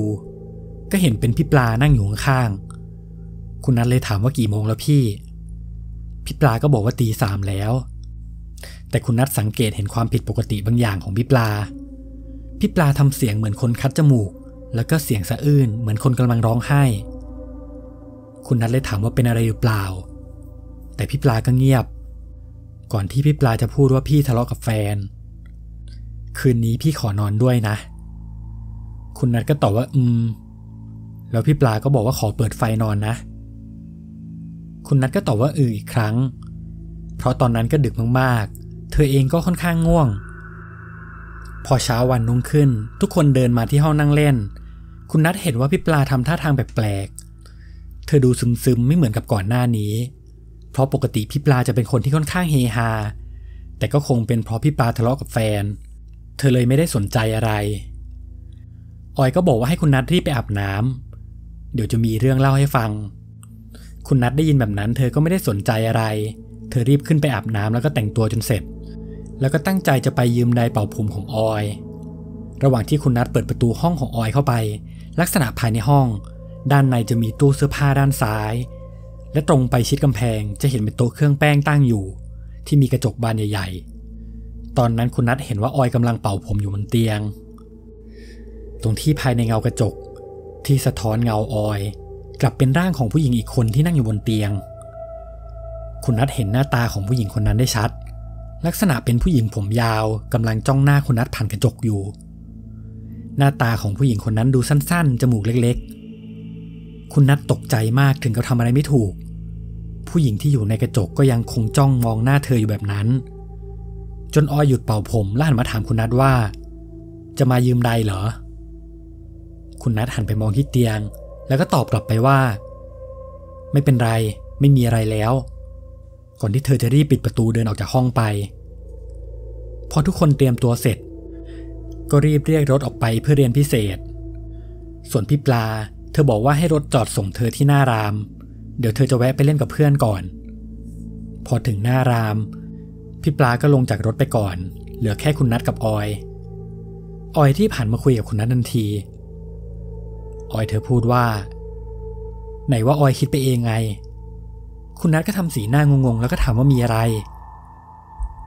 ออยบอกว่าเมื่อคืนหนีไปนอนห้องอื่นกันหมดเลยนะเมื่อคืนออยฝันอีกแล้วฝันว่าพลิกตัวไปมาอยู่ที่เตียงแต่ก็มีอยู่จังหวะหนึ่งที่ออยลืมตาขึ้นเห็นว่ามีผู้หญิงคนหนึ่งนั่งอยู่ที่ขอบเตียงแต่สิ่งที่คุณนัทตกใจมากที่สุดคือลักษณะผู้หญิงคนนั้นที่ออยบอกเธอหน้าสั้นๆจมูกเล็กๆแล้วก็ตาปนๆกำลังจ้องมองที่ออยอยู่ตอนนั้นในฝันออยก็พูดขึ้นมาว่าทำไมในตอนนั้นเองผู้หญิงคนนั้นก็พุ่งเข้ามาหาออยแล้วก็กระชากผมออยไปที่ขอบเตียงออยตกใจจนสะดุ้งอีกครั้งเธอกลัวมากๆแล้วตอนนี้หัวของเธอก็อยู่ที่ขอบเตียงเหมือนในฝันพอเธอตื่นขึ้นมาก็ไม่เจอใครรอบๆเตียงแล้วยังไม่ทันที่ออยจะเล่าจบก็มีสายโทรเข้าในมือถือของคุณนัท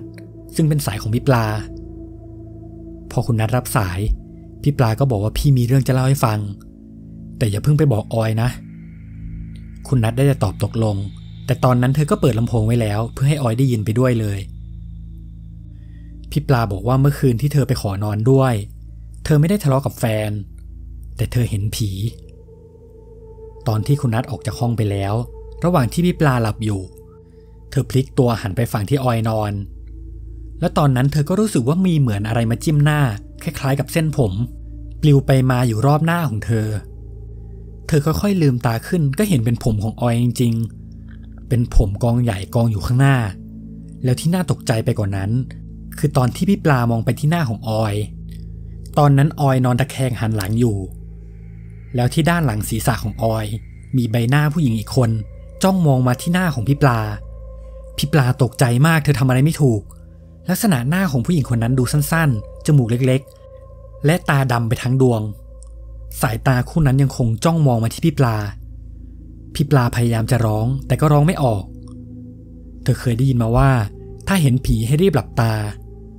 แต่ตอนนั้นเธอกลับทำอะไรไม่ได้เลยตาก็หลับไม่ได้มีเพียงน้ำตาที่ค่อยๆไหลออกมาเพราะความกลัว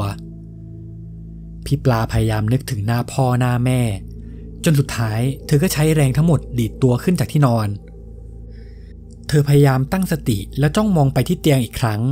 เห็นออยนอนอยู่ไม่มีหน้าผู้หญิงคนนั้นแล้วแต่พี่ปลาก็กลัวเลยเปิดประตูออกไปนอนกับคุณนัทพอเล่าจบพี่ปลาก็วางสายไปตอนนั้นคุณนัทหันมามองหน้าออยน้ำตาเธอเริ่มไหลเธอบอกว่าไม่เอาแล้วจะทำยังไงก็ได้เอาผมนี้ออกไปทีเพราะตอนนี้เธอกลัวมากๆคุณนัทเลยบอกว่าให้ใจเย็นๆคุณนัทเป็นคนที่นับถือศาสนาอิสลามเธอรู้จักคนหนึ่งที่มีความรู้เรื่องคุณไสยซึ่งทางอิสลามเขาจะเรียกว่าวะเดี๋ยวคุณนัทจะพาออยไปออยพูดกับคุณนัทว่ามันมีจริงๆใช่ไหมที่ออยฝันทุกคืนมันเป็นเรื่องจริงใช่ไหมคุณนัทก็ได้แต่ปลอบเพื่อนว่าให้ใจเย็นๆเดี๋ยวไปถึงก็น่าจะรู้เองแล้วในวันนั้นทั้งวันก็ไม่ได้เข้าเรียนกันทุกคนพากันไปหาวะซึ่งก็มีแจ็คแฟนของออยไปด้วยพ พอไปถึงทุกคนก็นั่งอยู่ในสำนักวอหันมามองหน้าออยแล้วก็พูดขึ้นมาว่าจะให้ถามใช่ไหมว่าจะเอายังไงทุกคนตกใจมากเพราะทุกคนยังไม่ได้เล่าอะไรให้ฟังจากนั้นวอก็เริ่มจุดธูปจุดเทียนแล้วก็ยกมือขึ้นเหมือนกำลังสื่อสารกับอะไรบางอย่างก่อนที่วอจะพูดว่าวิญญาณตนนั้นบอกให้เอาผมของเธอออกหรือไปทำอะไรก็ได้ที่ไม่มีคนมายุ่งอีกคุณนัทเลยหันไปถามออยว่าจะเอายังไงและตอนนั้นแจ็คก็พูดขึ้นแทรกมาว่าเราไปหาหลวงตาไหมเขารู้จักหลวงตาท่านหนึ่งที่เขานับถืออยู่แถวบางนาออยก็ตอบตกลงแต่คุณนัทก็บอกว่าเธอไม่เอาด้วยเพราะเธอก็เริ่มกลัวแล้วในวันนั้นคุณนัทก็ช่วยออยตัดผมส่วนที่เพิ่งต่อมาออกให้หมดแล้วก็ให้ออยกำผมเส้นนั้นไปที่วัดซึ่งหลังจากนั้นออยก็โทรมาเล่าให้ฟังอีกทีว่าพอไปถึงวัดหลวงตาก็ให้ไปซื้อสังฆทานมาจะได้ทำบุญให้วิญญาณไปด้วยเลยแล้วหลวงตาก็เริ่มสวดมนต์ทำพิธีจากนั้นก็ให้มัคคทายกไปหยิบถังเหล็กใบหนึ่งมาแล้วโยนเส้นผมทั้งหมดไปข้างในนั้นพร้อมกับเผาหลวงตาก็สวดมนต์แล้วก็แผ่เมตตาไปให้จากนั้นออยก็กรวดน้ำให้จนเสร็จพิธีแล้วหลังจากนั้นออยก็ไม่เคยเจอเหตุการณ์แปลกๆอีกเลยแต่เธอก็กลัวผีมากๆจนไม่กล้าต่อผมอีกจนถึงปัจจุบันและนี่ก็เป็นเรื่องราวทั้งหมดที่คุณนัทได้เล่าให้ฟังวันนี้เราจะมาเล่าอีกเรื่องที่เกี่ยวกับป่าเป็นเหตุการณ์ของวัยรุ่นกลุ่มหนึ่งที่ตั้งใจจะไปเที่ยวในจังหวัดหนึ่งทางภาคเหนือแล้วได้เดินเข้าไปกางเต็นท์กันในป่าแต่เพื่อนในกลุ่มคนหนึ่งกลับหยิบตารางเล่นผีถ้วยแก้วมาด้วยและการเล่นผีถ้วยแก้วครั้งนี้ทำให้พวกเขาต้องพบเจอกับเรื่องราวหลอนๆกับเรื่องที่มีชื่อว่าลองของจนเจอดี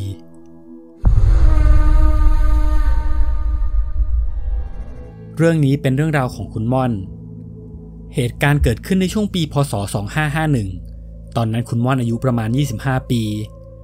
เขากับเพื่อนๆคุยกันว่าจะไปเที่ยวพักผ่อนที่อำเภอปายในจังหวัดแม่ฮ่องสอนระหว่างที่กำลังคุยกับเพื่อนคนอื่นๆเพื่อที่จะให้ไปด้วยกันก็มีเพื่อนคนหนึ่งที่อาศัยอยู่ในจังหวัดแม่ฮ่องสอนชื่อซอเพื่อนคนนี้จะมีเชื้อสายกะเหรี่ยงที่เป็นชาวเขาในจังหวัด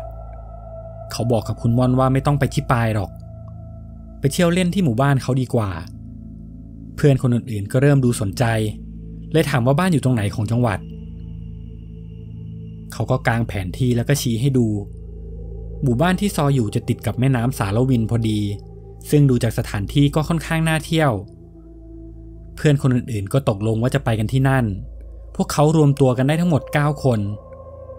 เมื่อถึงวันไปเที่ยวก็นัดกันไปเจอที่บ้านของซอระหว่างนั้นครอบครัวของซอก็ออกมาต้อนรับพ่อของเขาได้เตรียมอาหารไว้เยอะแยะทั้งหมูป่าและก็อาหารป่าอื่นๆเต็มไปหมดระหว่างที่ทุกคนนั่งกินกันอยู่เพื่อนคนหนึ่งในกลุ่มก็พูดขึ้นมาว่ามาเที่ยวแบบนี้เราน่าจะไปเดินป่ากันนะพอซอได้ยินแบบนั้นเขาก็บอกว่าโซนป่าแถวประเทศของเราฝั่งนี้มันไม่ค่อยน่าเที่ยวแล้วป่าไม่ค่อยสวยถ้าอยากเดินต้องเดินไปอีกฝั่งของแม่น้ำบรรยากาศจะดีกว่าคุณม่อนเลยถามว่าจะไม่มีปัญหาอะไรใช่ไหมถ้าพวกเราไปไม่โดนคนกลุ่มน้อยในพื้นที่ยิงเอานะซอก็บอกว่าไม่เป็นไรหรอกเพราะเราไม่ได้เดินไปลึกมากไปแค่2 กิโลก็จะมีเนินเขาแล้วค่อยไปกางเต็นท์กันที่นั่นเพื่อนคนอื่นได้ยินแบบนั้นก็เริ่มรู้สึกอยากไปเพราะในกลุ่มก็ยังไม่เคยมีใครเดินป่าเลยสักคนเลยตกลงกันว่าจะไปเดินป่ากันในวันพรุ่งนี้พอวันถัดมาก็เตรียมอุปกรณ์สำหรับเข้าป่าทั้งอาหารเต็นท์ทุกคนเดินทางกันไปตั้งแต่เช้าในป่าโซนนั้นจะมีคนกลุ่มน้อยอาศัยอยู่2 กลุ่มซึ่งพวกเขาจะเป็นพันธมิตรกับฝั่งเราเพราะจะมีการซื้อขายของป่ากันบ่อยครั้งพอเดินมาเรื่อยๆรู้ตัวอีกทีก็เริ่มตกเย็นพวกเขามาถึงจุดที่ตั้งใจว่าจะมากางเต็นท์กันก็ทำการเตรียมอุปกรณ์ทำกับข้าวกินตามปกติแล้วเหตุการณ์คืนนั้นก็ผ่านไปไม่มีอะไรเกิดขึ้นพอเช้ามาอีกวันซอก็ได้บอกกับเพื่อนๆว่าเราไปต่อกันไหมลึกกว่านี้อีกประมาณ5 กิโลจะเป็นจุดสิ้นสุดของป่าแถบนี้แล้วถัดไปจากนั้นก็จะเป็นป่าลึก ไหนๆเราก็เข้ามากันแล้วไปให้สุดกันเลยดีกว่าในใจคุณม่อนตอนนั้นก็อยากไปเพราะจะได้เก็บกล้วยไม้และดอกไม้ป่ากลับบ้านมาด้วยส่วนเพื่อนคนอื่นก็ดูตื่นเต้นเลยตกลงกันเดินไปต่อแต่ระหว่างที่เดินกันไปได้3 ชั่วโมงกว่าด้วยเส้นทางที่ค่อนข้างเดินยากทุกคนก็เริ่มรู้สึกเหนื่อยซอเห็นแบบนั้นก็เลยมองไปรอบๆเห็นเป็นลานโล่งๆใกล้กับแม่น้ำเลยคุยกันว่าจะตั้งหลักตรงนี้พอทุกคนเตรียมอุปกรณ์กันเสร็จเวลาผ่านไปจนถึงช่วงดึกทุกคนก็พากันก่อไฟแล้วก็นั่งกินอาหารที่เตรียมมากันไปได้พักใหญ่จากนั้นอยู่ๆเพื่อนในกลุ่มคนหนึ่งที่ชื่อหลังซึ่งคนนี้จะเป็นลูกครึ่งเขาหันมาพูดกับเพื่อนคนอื่นๆว่าเราเล่าเรื่องผีกันไหม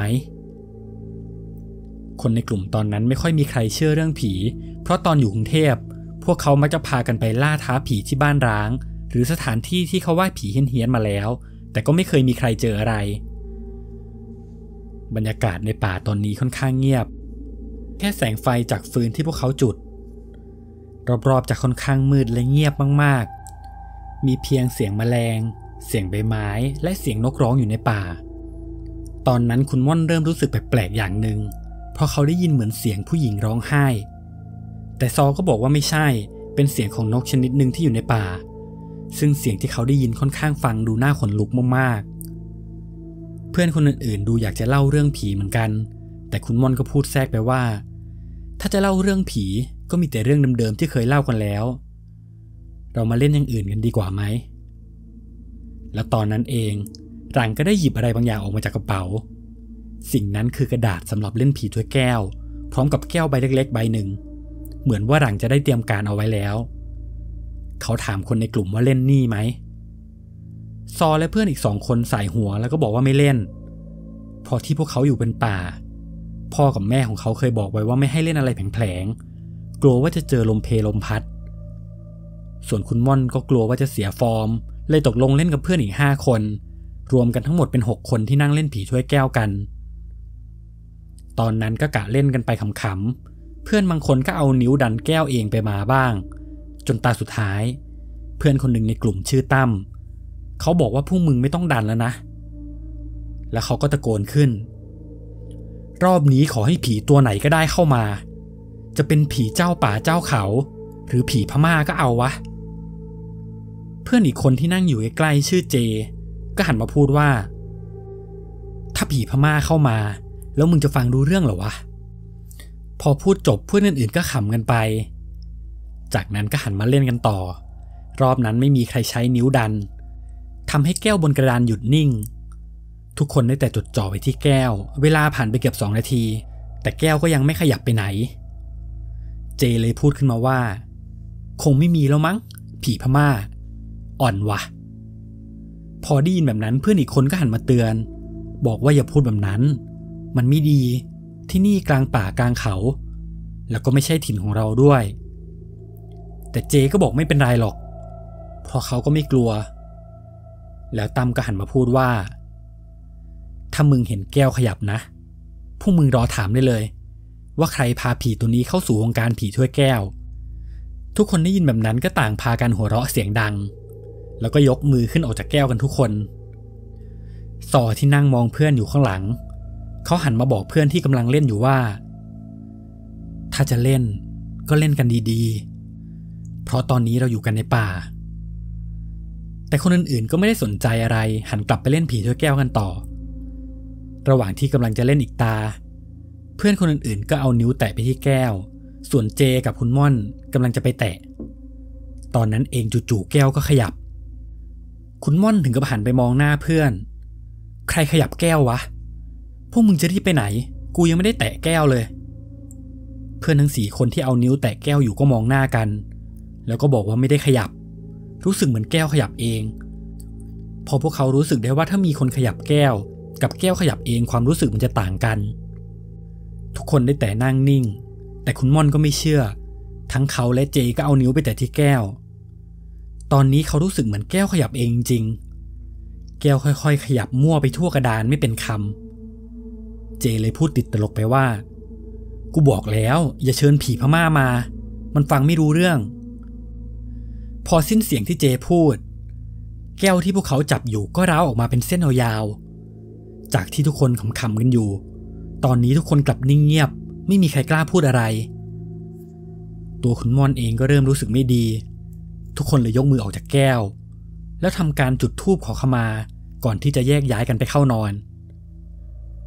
แล้วคืนนั้นก็ผ่านไปเช้าวันถัดมาทุกคนพากันขนของเดินทางกลับไปยังจุดเดิมที่เป็นเนินเขาตรงจุดแรกเพื่อตั้งใจจะไปนอนที่นั่นอีกคืนก่อนจะกลับบ้านระหว่างที่กำลังจะเดินทางกลับอยู่ๆเจก็มีอาการสั่นคุณม่อนหันไปหาเจรู้สึกว่าเขาเริ่มผิดปกติตอนนี้ตัวเขาร้อนมากแล้วก็สั่นไม่หยุดพร้อมกับพูดว่ากูหนาวซอรีบหันมาดูเพื่อนแล้วบอกว่าอาการแบบนี้น่าจะเป็นไข้มาเลเรีย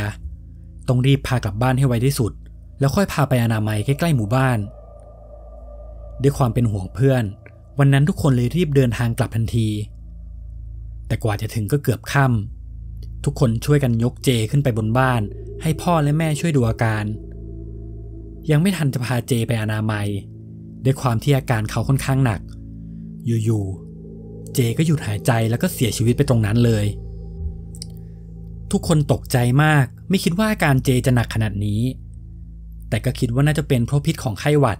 เลยรีบโทรให้พ่อกับแม่เจมารับกลับซึ่งพ่อกับแม่เจก็รีบมารับศพลูกในวันนั้นเลย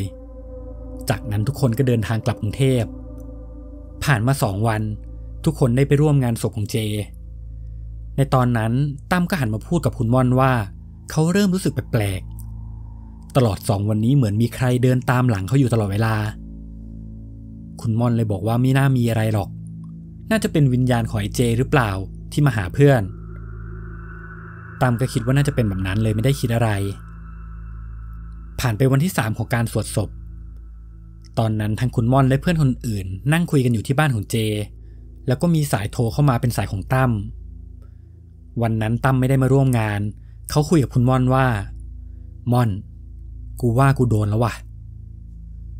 คุณม่อนถึงกับงงแล้วก็ถามว่าโดนอะไรกูโดนผีอำเมื่อคืนผีอำกูมันมาเหยียบหน้าอกกูคุณม่อนก็เลยถามไปว่าผีที่ไหนจะมาอำที่บ้านมึงวะถ้าอำทำไมไม่อำตั้งแต่เด็กๆนี่อยู่มาตั้งนานแล้วเพิ่งจะโดนผีอำเหรอตั้มก็ได้แต่ตอบว่าไม่รู้เหมือนกันเขาพูดเสียงสั่นๆเหมือนกลัวมากๆจากนั้นเขาก็ถามคุณม่อนว่าอยู่ไหนก่อนที่คุณม่อนจะบอกว่าอยู่บ้านของเจแล้วตั้มก็บอกว่ากำลังมาหาจากนั้นสายมือถือก็ตัดไป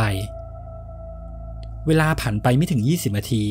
ก็มีสายโทรเข้ามาหาคุณม่อนอีกครั้งรอบนี้เป็นสายแม่ของตั้มแกโทรมาบอกว่าตั้มเกิดอุบัติเหตุรถชนคุณม่อนและเพื่อนคนอื่นๆที่ได้ยินก็ถึงกับตกใจมากๆถามว่าตั้มเป็นยังไงบ้างแต่แม่ของตั้มก็ได้แต่ร้องไห้แล้วก็บอกว่าตั้มเสียแล้วแม่เล่าให้ฟังว่าตั้มขับมอเตอร์ไซค์ออกจากบ้านบอกว่าจะไปหาคุณม่อนและเพื่อนๆแต่พอขับออกมาถึงถนนใหญ่จู่ๆก็มีรถกระบะพุ่งชนกับรถ10 ล้อแล้วรถกระบะก็เสียหลักมาชนกับรถของตั้มอีกทีรถกระบะได้พลิกคว่ำหลายตลบแล้วก็ทับร่างตั้มเสียชีวิตคาที่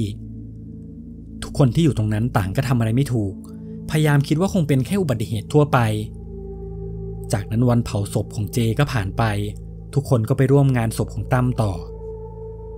ระหว่างที่พระได้สวดศพจนผ่านไปคืนที่2ยังไม่ถึงวันเผาก็มีเรื่องเกิดขึ้นอีกครั้งในคืนนั้นหลังโทรมาหาคุณม่อนแล้วเล่าให้ฟังว่าเขารู้สึกแปลกๆเหมือนบ้านที่เขาอยู่ไม่ใช่บ้านของเขารู้สึกเหมือนตอนนี้อยู่ที่ไหนก็ไม่รู้ในบ้านดูผิดปกติไปหมดซึ่งหลังเขาจะไม่ได้อาศัยอยู่กับพ่อแม่เพราะพ่อแม่เขาจะอยู่ต่างประเทศเขาจะอยู่บ้านกับน้องสาวแค่2 คนเพื่อนทุกคนในกลุ่มเริ่มคุยกันถึงเรื่องที่เกิดขึ้นต่างคนต่างก็เริ่มรู้สึกว่ามันแปลก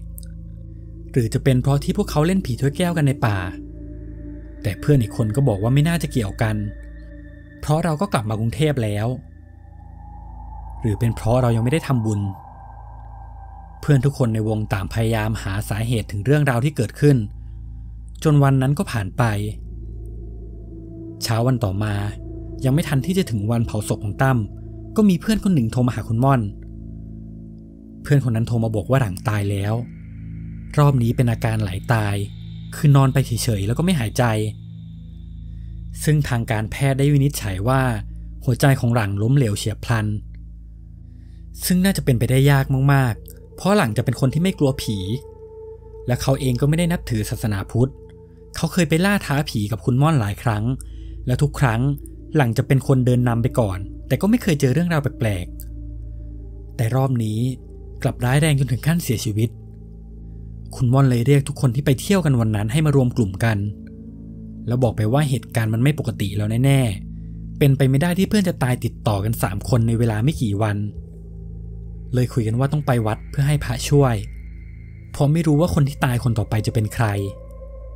คุณม่อนและเพื่อนของเขาคนอื่นๆก็พากันขับรถไปวัดหนึ่งในจังหวัดปทุมธานีซึ่งมีพระอาจารย์ท่านหนึ่งที่ขึ้นชื่อเรื่องการไล่ผีพอมาถึงวัดยังไม่ทันที่พวกเขาจะพูดอะไรหลวงพ่อก็พูดออกมาก่อนเลยว่าโยมทุกคนไปเอาน้ำมนต์หน้ากุฏิมาล้างหน้าก่อนไปล้างให้หมดทุกคนแล้วไปรออาตมาที่โบสถ์ทั้งคุณม่อนและเพื่อนคนอื่นๆก็ถึงกับตกใจคิดว่ามันต้องมีอะไรไม่ดีแล้วแน่ๆหลวงพ่อถึงได้พูดแบบนี้พวกเขาก็รีบพากันไปล้างหน้าแล้วก็เข้าไปรอในโบสถ์จากนั้นก็ไหว้พระคุณม่อนเริ่มกลัวสิ่งที่เกิดขึ้นหันไปคุยกับเพื่อนคนอื่นๆว่ามันจริงใช่ไหมวะผีที่นั่นตามมาเอาชีวิตพวกเราจริงๆใช่ไหมแต่ตอนนี้ทุกคนข้างในต่างก็อยู่ในอาการกลัวจนทำอะไรไม่ถูกได้แต่มองหน้ากันแล้วไม่นานหลวงพ่อก็เดินเข้ามาตอนนั้นแกไม่ได้พูดอะไรบอกแค่ให้พวกคุณม่อนพนมมือแล้วแกก็สวดทำพิธีไปได้สักพักก็หันมาบอกพวกเขาว่าต้องปฏิบัติธรรมอยู่ในวัด7 วันห้ามออกไปไหนเด็ดขาดพวกโยมทำได้ไหมทุกคนตรงนั้นก็รีบตอบหลวงพ่อไปทันทีเลยว่าทำได้ครับโดยไม่ถามเหตุผลหลวงพ่อสักคำเพราะตอนนี้ทุกคนต่างก็กลัวว่าผีจะมาเอาชีวิตระหว่างที่ปฏิบัติธรรมผ่านไปจนถึงวันที่5หลวงพ่อก็เรียกทุกคนให้มาหาที่โบสถ์อีกครั้งหลวงพ่อยื่นผ้าผืนเล็กๆมาให้ลักษณะเหมือนผ้าที่ถูกฉีกออกมาจากจีวรเป็นผ้าสีเหลืองแกบอกว่าให้เอาของแต่ละคนมาใส่ข้างในทั้งเส้นผมเศษเล็บและก็เศษเสื้อผ้าจากนั้นแกก็ห่อรวมกันแล้วก็ยื่นให้คุณม่อนบอกว่าหลังจากที่ปฏิบัติธรรมเสร็จครบ7 วันให้พากันไปที่ป่านั้นอีกครั้งแล้วก็ไปทำตามที่หลวงพ่อบอกคือให้ไปกล่าวคำขอขมาแล้วก็เผาผ้าผืนนี้ทิ้งซะ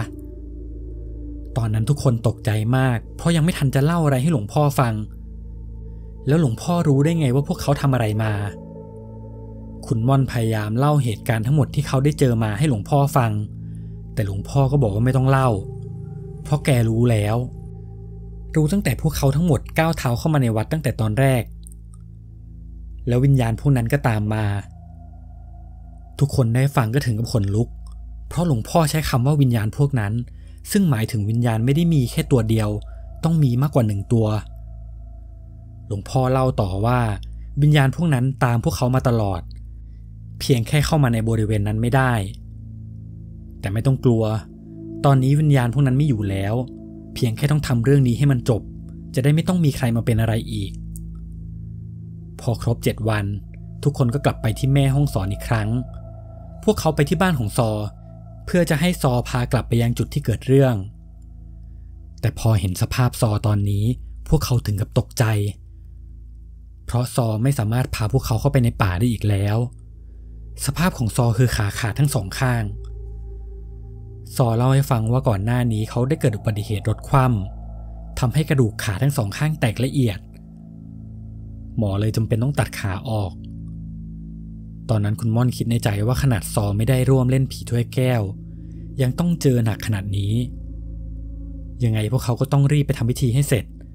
เลยขอให้ซอช่วยวาดแผนที่ให้จากนั้นก็จ้างคนในหมู่บ้านของซอที่พอรู้ทางให้ช่วยนำทางไปอีกทีหลังจากนั้นทุกคนก็ทำตามที่หลวงพ่อบอกจนกลับมาถึงที่กรุงเทพแล้วก็ไม่มีเพื่อนคนไหนเจอเรื่องราวแปลกๆอีกเลยตั้งแต่นั้นมาทั้งคุณม่อนและเพื่อนคนอื่นๆก็ไม่กล้าไปล่าท้าผีหรือเล่นอะไรแผลงๆอีกกลัวว่าจุดจบของพวกเขาจะเป็นเหมือนกับเพื่อนที่เสียชีวิตไปและนี่ก็เป็นเรื่องราวทั้งหมดที่คุณม่อนได้เล่าให้ฟัง รมีเรื่องราวหลอนๆอยากให้เราเล่าให้ฟังสามารถส่งมาได้ทางแฟนเพจ Facebook ได้เลยนะครับเรื่องหน้าเราจะเอาประสบการณ์การเจอผีเรื่องไหนมานินทาให้ทุกคนได้ฟังกันฝากติดตามกันด้วยนะครับสวัสดีครับ